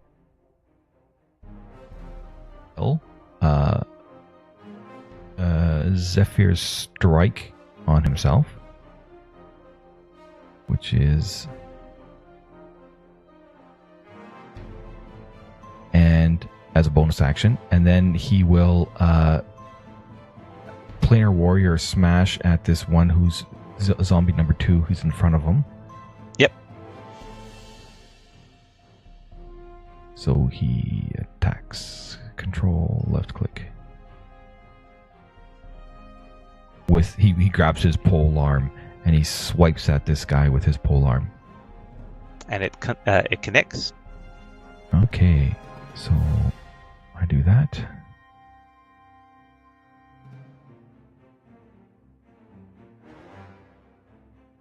And that's his one action, and he can only do that once a turn, I believe. That's correct. Does it take him one action to do that? I think it does. Oh, you are right. You are right. So he can either do that or the Zephyr Strike. Yeah, no, I'll get rid of the Zephyr Strike, right. Excuse me for not being on top of this. So he would have done the Planar Warrior. And then he will swing once more with his glaive. And once again you hit. Now, yeah, he can do... He's got this thing where it says Orcish Fury. He can add an additional... When you hit within a weapon damage. Simple, you can roll one of your weapon's damage dice an additional time and add its extra damage. So I'll roll the d10. Okay. Oh, that was so close to being another 10. And I guess I'll drop that on... That's alright, I've done it. Okay. And he's still alive. Okay, so I've burned that off. And he stays where he's at. Okay. Wabani. Right. So as you stand sitting there on the rock, the cold, the feeling of cold sort of runs through your body. Being close to these things seems to hurt. Right. That sucks. I will... That really hurts. I will... Bugger. Alright, so I will...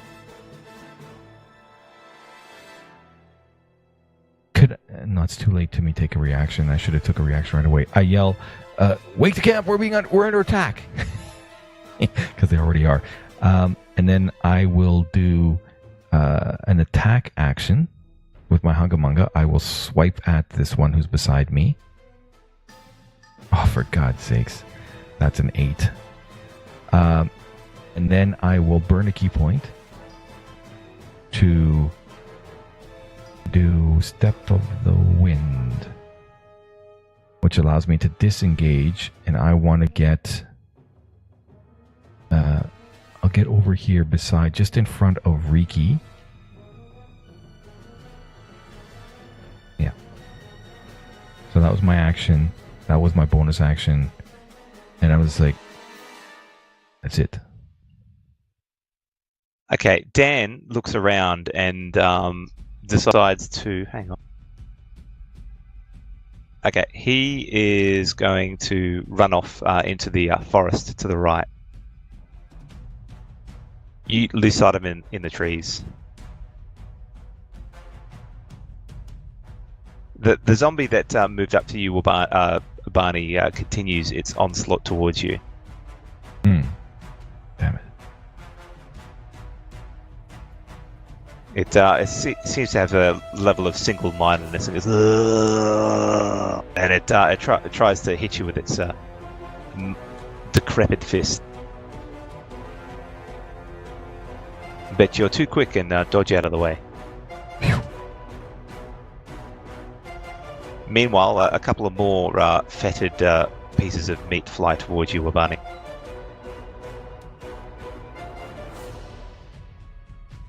You miss one.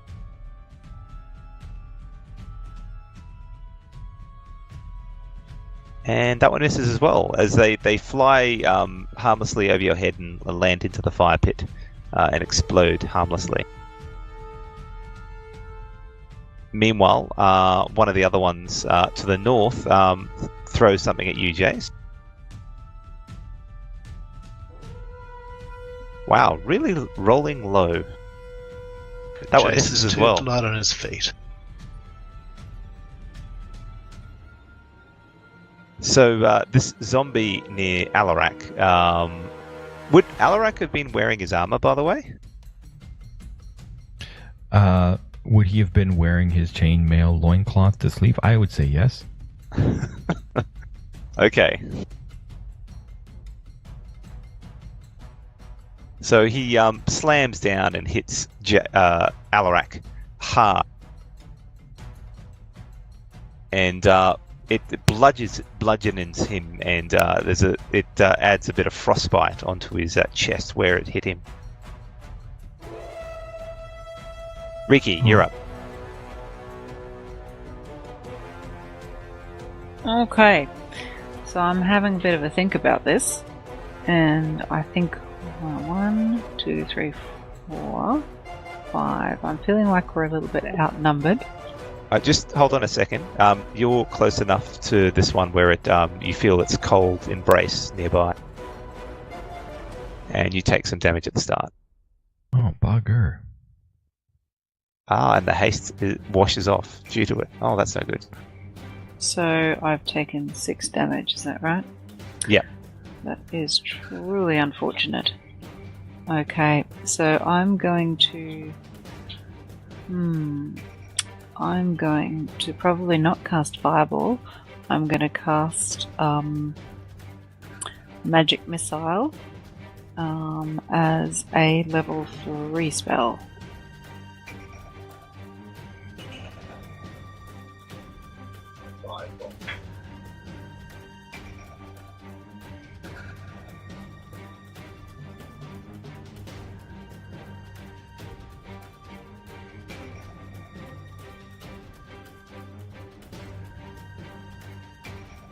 Here comes the pew pew.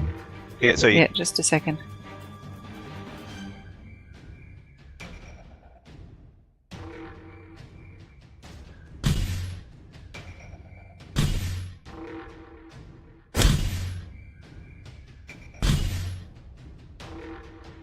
Alright, so that's 5 magic missiles, and I now move back to near...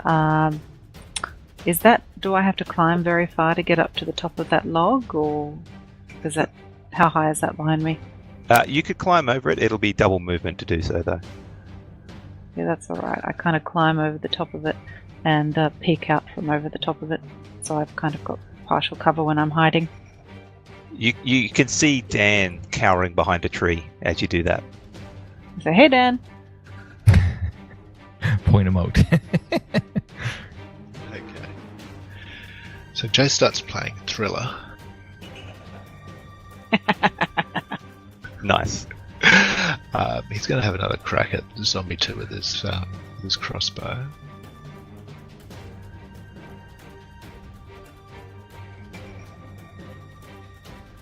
But misses. Sort of glances around, checks on how healthy people are, and yells out, Wabani, do you need healing? I answer yes. Okay. Just throws a healing word in Wabani's direction. It misses him and hits the zombie. Wait, no. Oh, how cruel.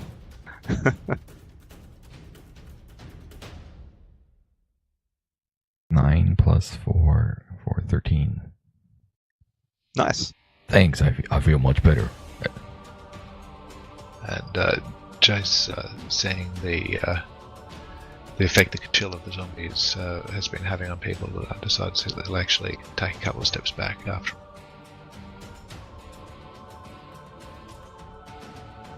Okay.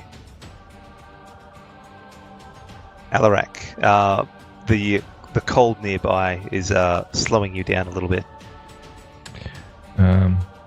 You take 5 cold damage.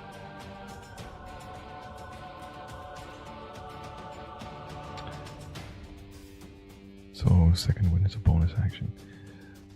He will this time he will do the Zephyr Strike. He'll cast that as a bonus action on himself. And then he will, as an action, he will strike at the chill zombie. Oh, Jesus. It just bounces off its thick hide. And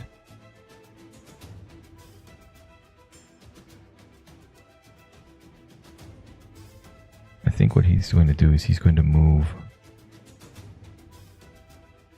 over here.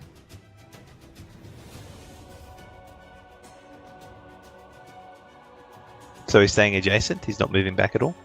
Yeah, he's staying adjacent. Yeah. Okay. And that's his turn. And Wabani, oh, what can I do here? Damn it. As a, I'm just going to have to attack. This guy's beside me. I will again try to use my Hungamunga to slash at him, pulling it out, my religious symbol, hoping that Dondaru will give me strength. Oh shoot, I'm no longer, sorry. I thought I still had him. That would be a hit though, so just target him and roll your damage. There you go. there's the damage for that. And then I will... I'm going to... Where is it? Burn another key point. There we go. To do... No, I won't. I'm just going to unarmed strike him. Okay. As my bonus action. Rolling like crap, Wobani. Shame on you. You slam your fist into its hide, and it cracks your knuckles, but it doesn't seem to do any damage to it. It sort of lunges towards you, hoping to bite down on you next turn. Sorry, I didn't mean to get out of... I'm going over there. Okay.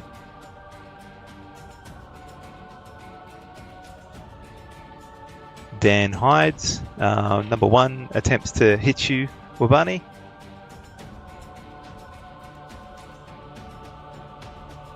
This battle is not going well.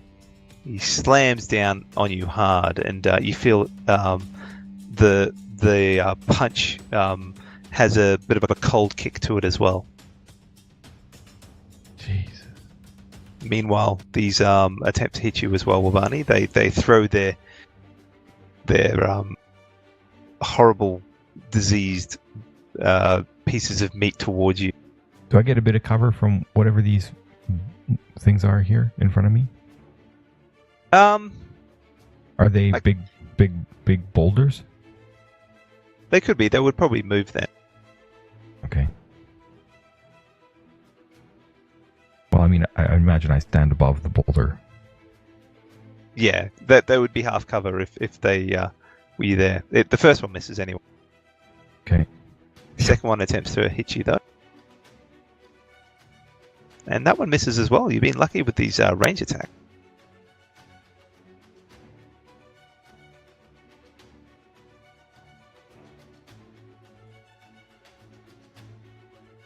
Okay.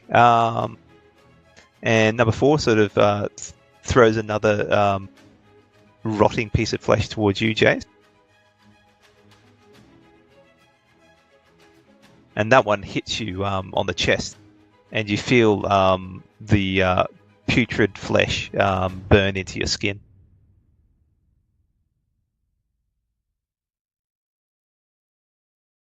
Meanwhile, the one that's sparring with Alarak attempts to hit him again, but misses. It bounces off his chainmail hide. Ricky, you're up. Okie dokie. I'm weighing up whether or not to hit the chillborn zombie with a few more shots. Actually, I'm kind of feeling like I'm gonna hurl a Snillock snowball swarm at the corruption corpses. Okie dokie.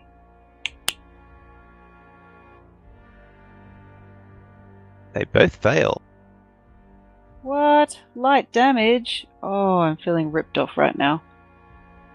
A ball of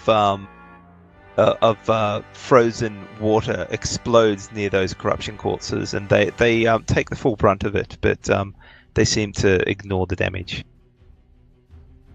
Well, that's a bit disappointing. All right, I'm just going to duck down behind the log again. You can hear Dan go, "You did well, Ricky." Thanks, Dan. Thanks, mate.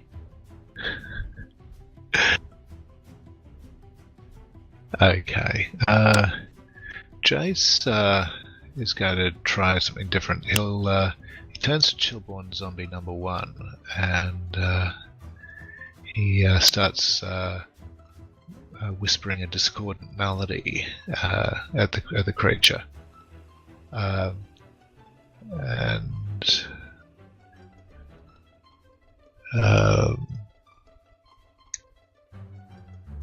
then casts dissonant whispers at it. Is that a... just give me a second. Okay, yep. So did it fail? Oh, it succeeds. Oh dear. So it takes 3d... So it failed.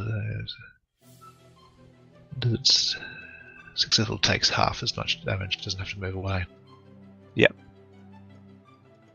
So it seems to ignore the noise, but it roars a little. You would think it would roar in a little bit of pain. You've used this spell before on humanoids, but it just seems to take it and keep moving towards Alarak and wanting to take him down. Are you moving at all, Jace? No, Jess will stay where he is. Okay, Jace takes a cold damage when he's right there. Oh, loses his. Sorry, did you say I took cold damage? No, apologies. I meant Alarak. Oh, okay. And Alarak loses his Zephyr Strike. Oh, crap. Changes everything. All right.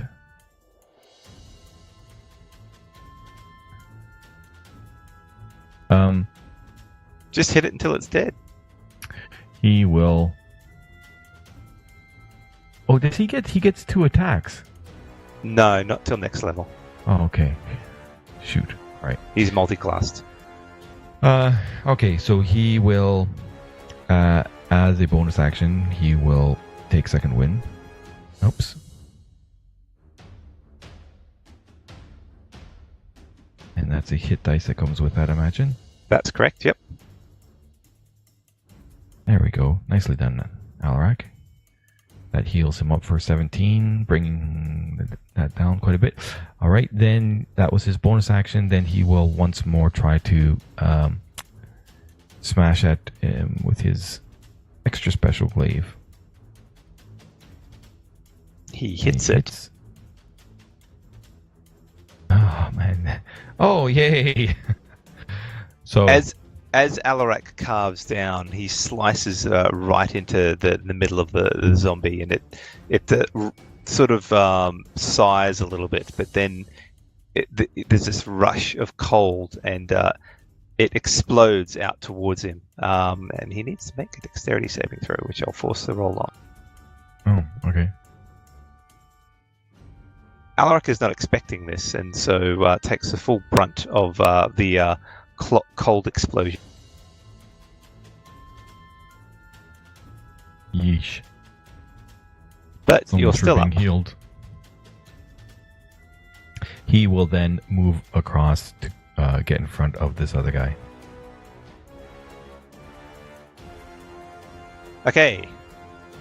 That's his turn. Wobani, having his hand forced, he will, as a bonus action. Wow. Take 8 points of damage this time from the cold aura. Jesus, yeah. Well, clearly, he's as a second level. He's casting a healing hand on himself. Oh no! He's got this thing that he paid for with so much money. From Potion of Healing is an action, isn't it? It is, yes. All right. So, can I these? Never mind. Sorry. Healing Word as a second level on himself. Healing word or cure wounds? Healing Word is the bonus action, second level on himself. Oh, wow. Total max.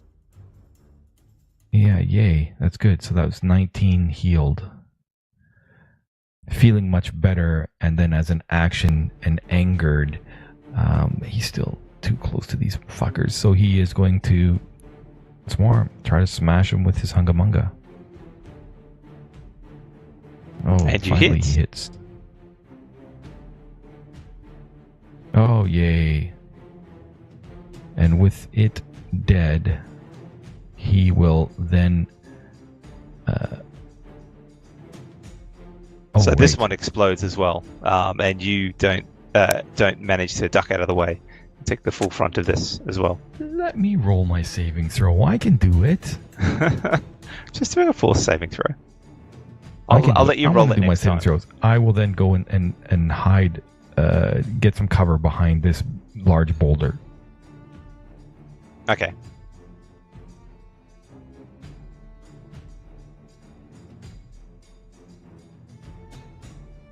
With Jace being really the only one that's out in the open, these corpses walk towards you, Jace, and throw some fetid flesh towards you, or putrid flesh.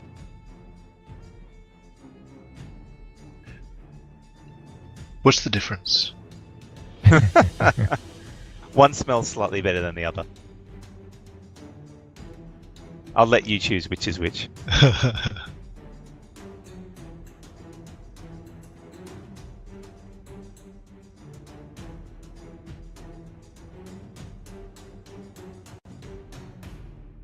So you get hit by this one, and it starts to burn into your skin from the other side this time.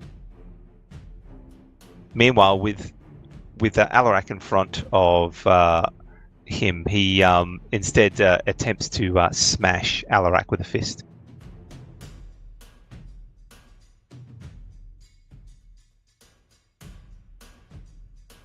But misses automatically.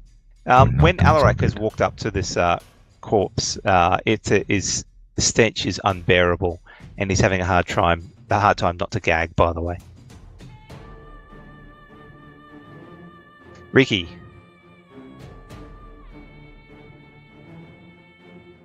Alright, I take aim at the closest corruption corpse and I cast Magic Missile at level 3, which would give me 3 plus 2. Yes.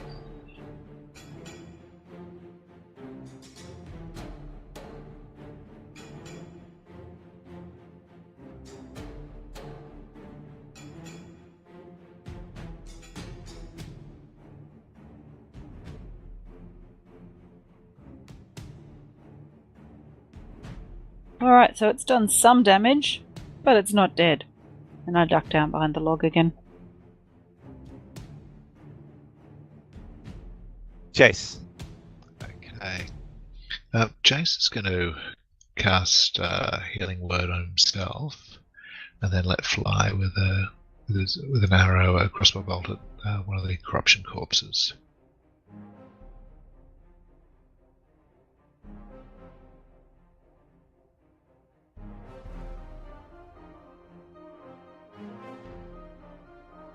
Healing energy shoots through you. You feel slightly better.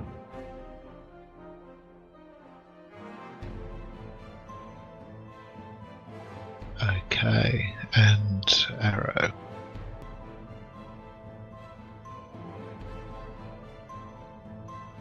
You hit. And then I follow up with some psychic energy.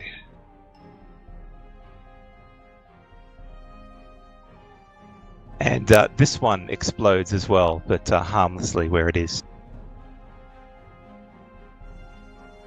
Could it be its head that exploded because of the psychic energy? Sure.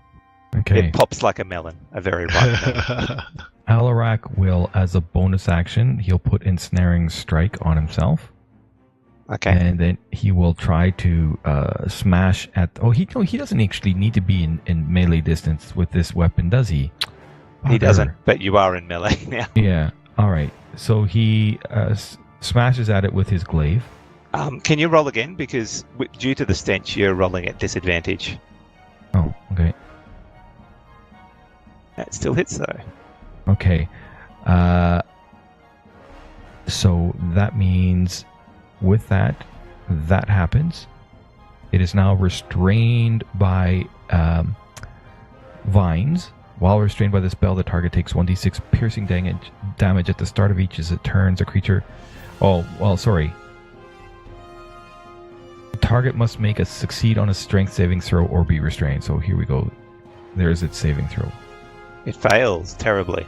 Okay, so it does get ensnared. Start of its turn 1d6, so that effect should take care of that. And the damage it gets is from the glaive. Yes, maximum 15. Nice. What's the blade thing going on? That's his glaive. That's you his hadn't glaive. rolled that Second damage echo. yet. Yeah, I didn't roll the damage. That's right. Yeah.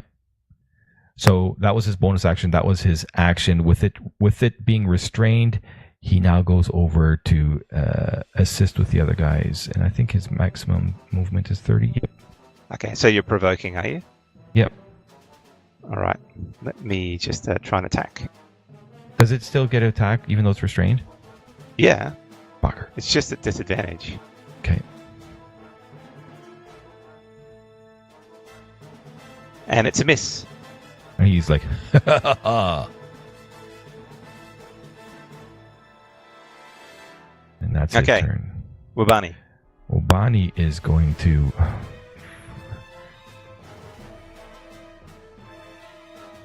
Wabani is going to, from back behind the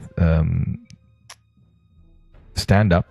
Can I get a bead on Corpse and Corpse 3 from where I'm at? Yes, but it's going to have half cover to you.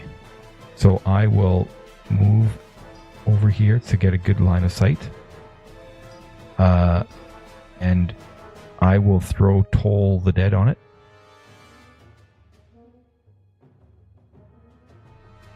It succeeds. So it doesn't even take half damage. Bugger. So that was my action. And then again, as a bonus action, I will once more put Healing Word onto myself as a second level.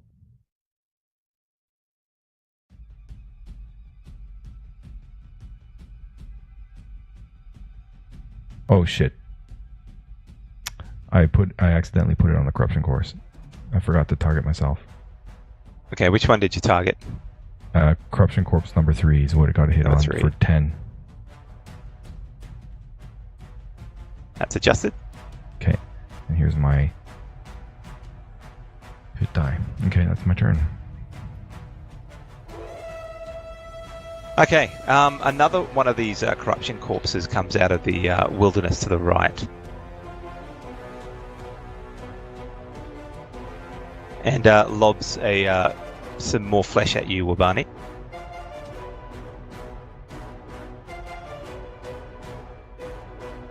And this one gets you on the side of the face, and it shakes you. It's a solid hit to the face.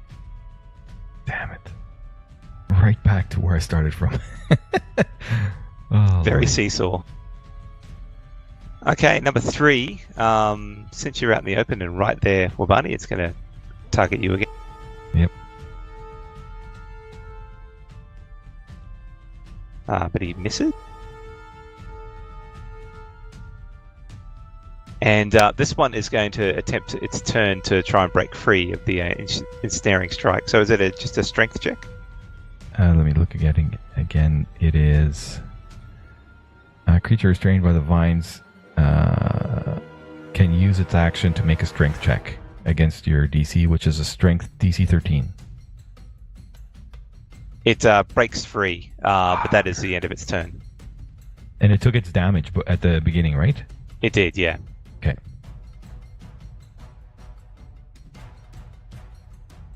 Ricky. Okay, so Riki casts Magic Missile at level 2, giving her 4 missiles. She casts it on the Corruption Corpse number 4.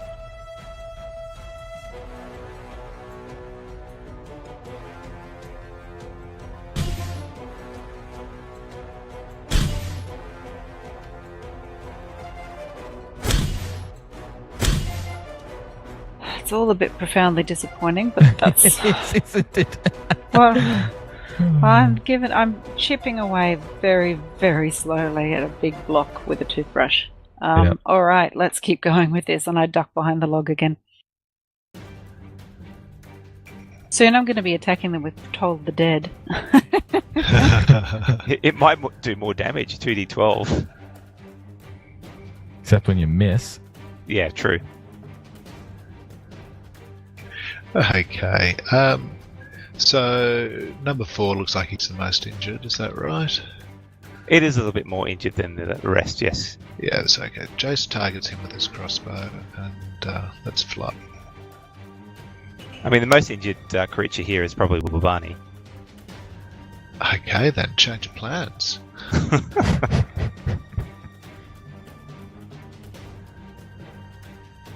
That's a miss. But this cover business sounds like a good gig. So if Jace clambers over, is that what looks like a log, and ends up next to Riki, would he have cover then? Yeah, you can hide behind it. Okay. Take cover, thank you. And Wabani, do you need healing? Yes. Okay, I'll throw a healing word at you, level 2 this time. I'll have no more healing surges. One more after this. That's a 17. Almost feeling healthy and hale once more.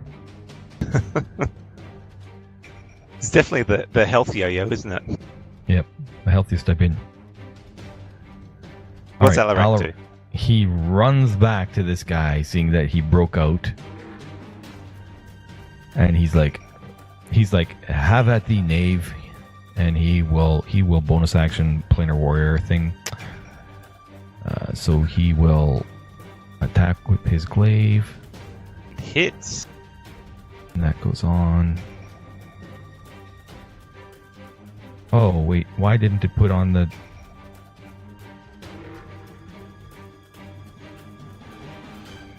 What is he? He's not targeting anyone. I dropped the chosen on top of it and it didn't.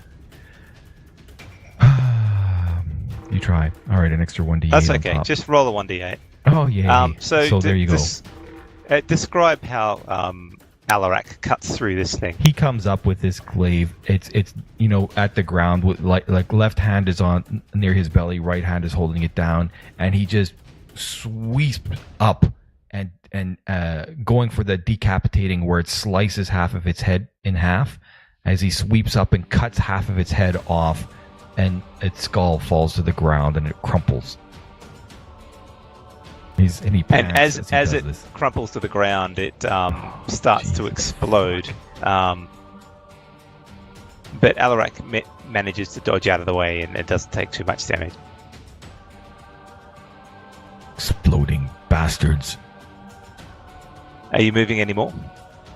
Yeah, he will. After this, feeling it, he will come to the stand. Oops, sorry. Well, 30. I don't think he can move that far. Yeah, he's already moved a big distance. Oh, right. To get there, so he can't move. Period. That was 30. That was his max. He's done moving. Bonnie will, from where he's at, feeling much better than he did in a while. He is going to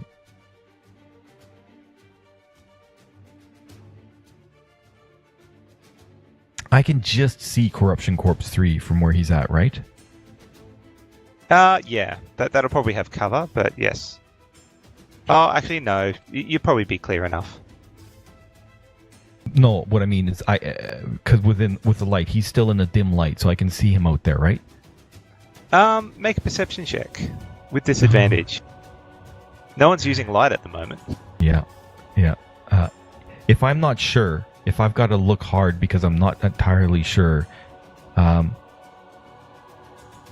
what I want to do is I will move back over here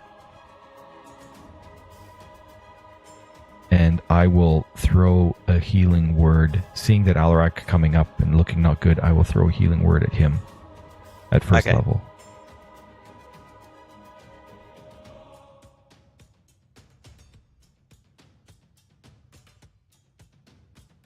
You targeted yourself there. Oh no, you didn't. Okay.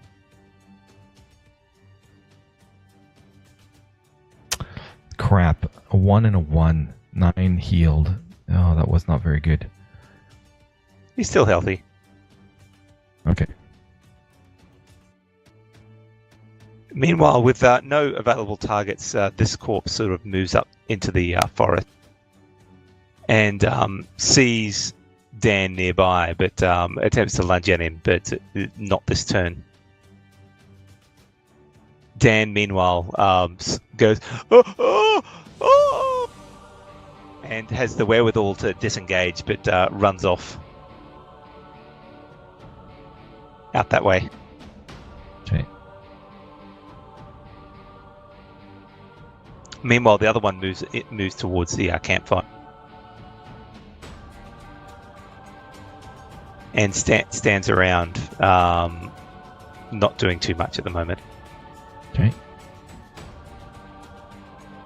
Riki. Get him, Riki.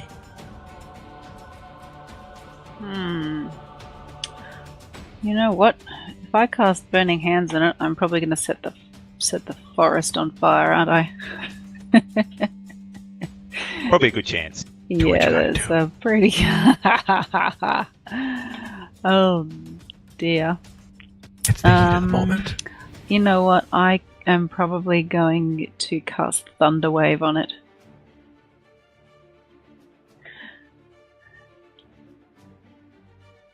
Probably have to get a little bit closer, but yeah.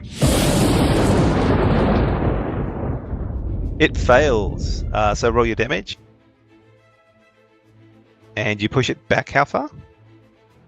Let me have a quick squiz. I push it back 10 feet away. Okay. And I then move back further off into the bushes, but kind of still behind the log with the line of sight, so I'm still kind of hiding a bit. Yep, okay. Jace. Okay, so Jace is going to cast Dissonant Whispers at level 3 at the Corruption Corpse 2.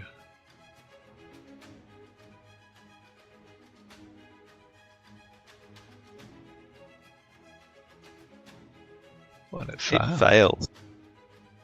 Roll well too. Oh, nice. So describe how it dies to a horrible noise in its head. Okay, it hears a shrill, piercing sound that no one else can hear, and it clutches its decaying hands to the sides of its head where its ears used to be, and it lets out a sort of a keening wail, and then its head explodes. And the guts and stuff go everywhere. Okay, so Jace looks around and sees that there's just one corruption corpse left. I think he'd like to just make sure it didn't get too close to him, so maybe just take a couple of steps back into the bushes. Into the waiting 5 corruption courses now. They're not particularly stealthy. Alarak. All right. Alarak is going to move up to here. And as he's moving up quickly, and then as he gets close to the fire, he uses his Misty Step to get right here. You know, you don't have to be adjacent. Oh, yes, right. Right there. The fire isn't running either, by the way, because you indicated that at he the Misty start. stepped across it. Hold on a second. 1 second, please.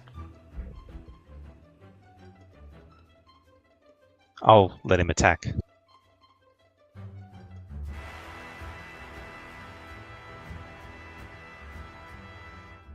Oh, he misses. Okay, and then he, with his glaive, he will attack from there. Oh, okay. I didn't know how long you're going to be, so I rolled him at his attack, but I'll let you take the attack. I'm sorry. It was just one quick second. Nice, 12. Good. That was his move. Wabani. Well, Bonnie's like, you should have flanked him, Jace. And he comes running up and out over here. Okay, as you get nearby, the stench overpowers you, so you'll be making attacks at disadvantage. That's okay, because he was not going to attack. He just goes to touch him and inflict wounds as he touches this creature, hoping that this works.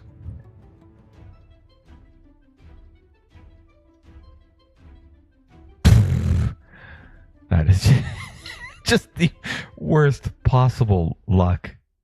Well, it's by the way, you would have had to roll at disadvantage for that, but the first one misses. So. Yep. Righto. So you attempt to touch him, but you get a mouthful of horrible decaying scent, and you cough and splutter, unable to focus. Wobani slaps his palm against his head, thinking, "Oh, damn, they're undead." Okay, it turns around to you and attempts to hit you. You are retarded, Tua, Mr. DM. Why? All these high rolls tonight, my lord. First you were missing actually, but he hits you in the face. He just basically punches you and is hoping to eat you soon.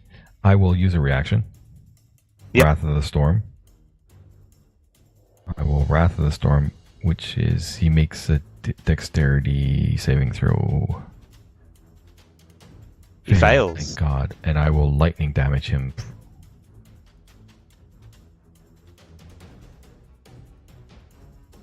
Okay, Burn. he takes it, and the lightning surges over him, and his flesh becomes charred, but he's still standing there. Ricky! Toll the dead! There we go. Yay. Here it All is. the dead.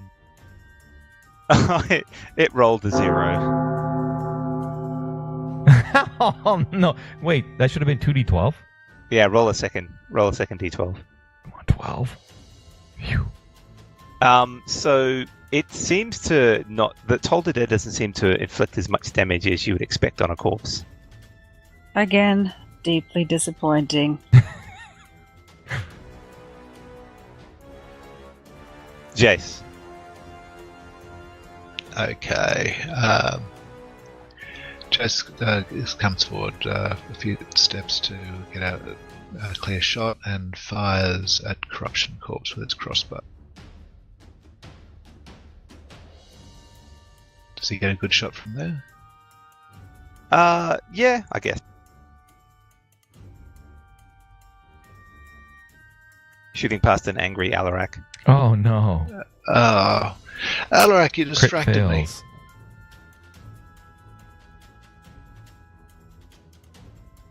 Alarak looks to you and almost hits you with his glaive.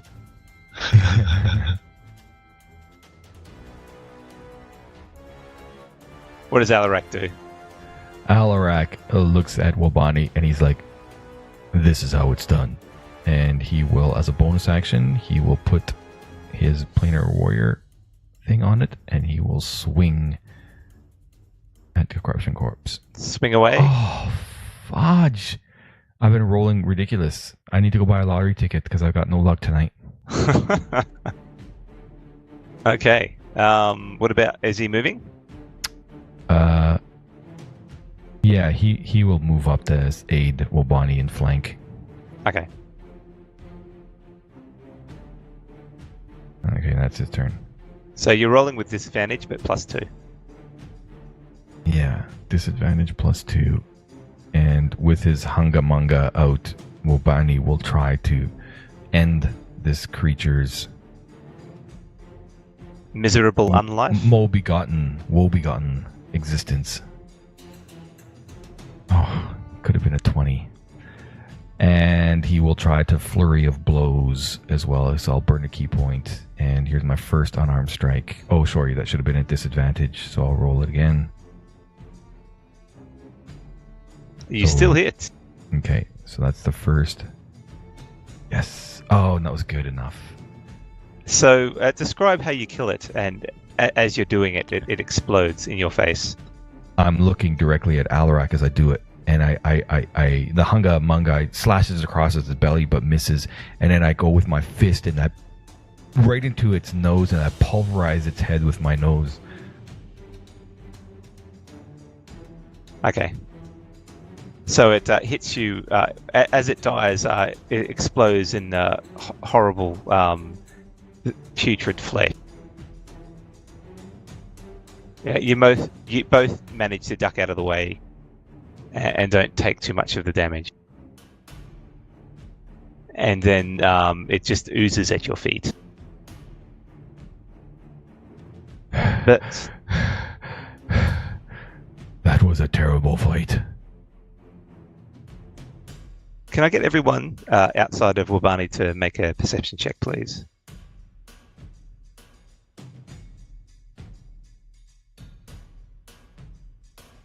That's a 20. That's a 12. Riki, Alright. you catch some movement to the north of where you're standing. Some sort of cloaked figure is running off into the distance. Stop! Stop! And I think with that we might leave it for the night because it's reaching our time now. Okay, well, thank you very much, everyone. Yeah, Yep. thank you. Until next Yep. week, guys. Okay, have a good week. Thanks Yeah. for playing. Thank you for listening. I hope you had a good time. Remember, you can find us on Twitch, YouTube, Podbean, iTunes, Discord. See the detailed descriptions below. And if you want to vote, come join us on the Filthy Pig Discord server. And see you later.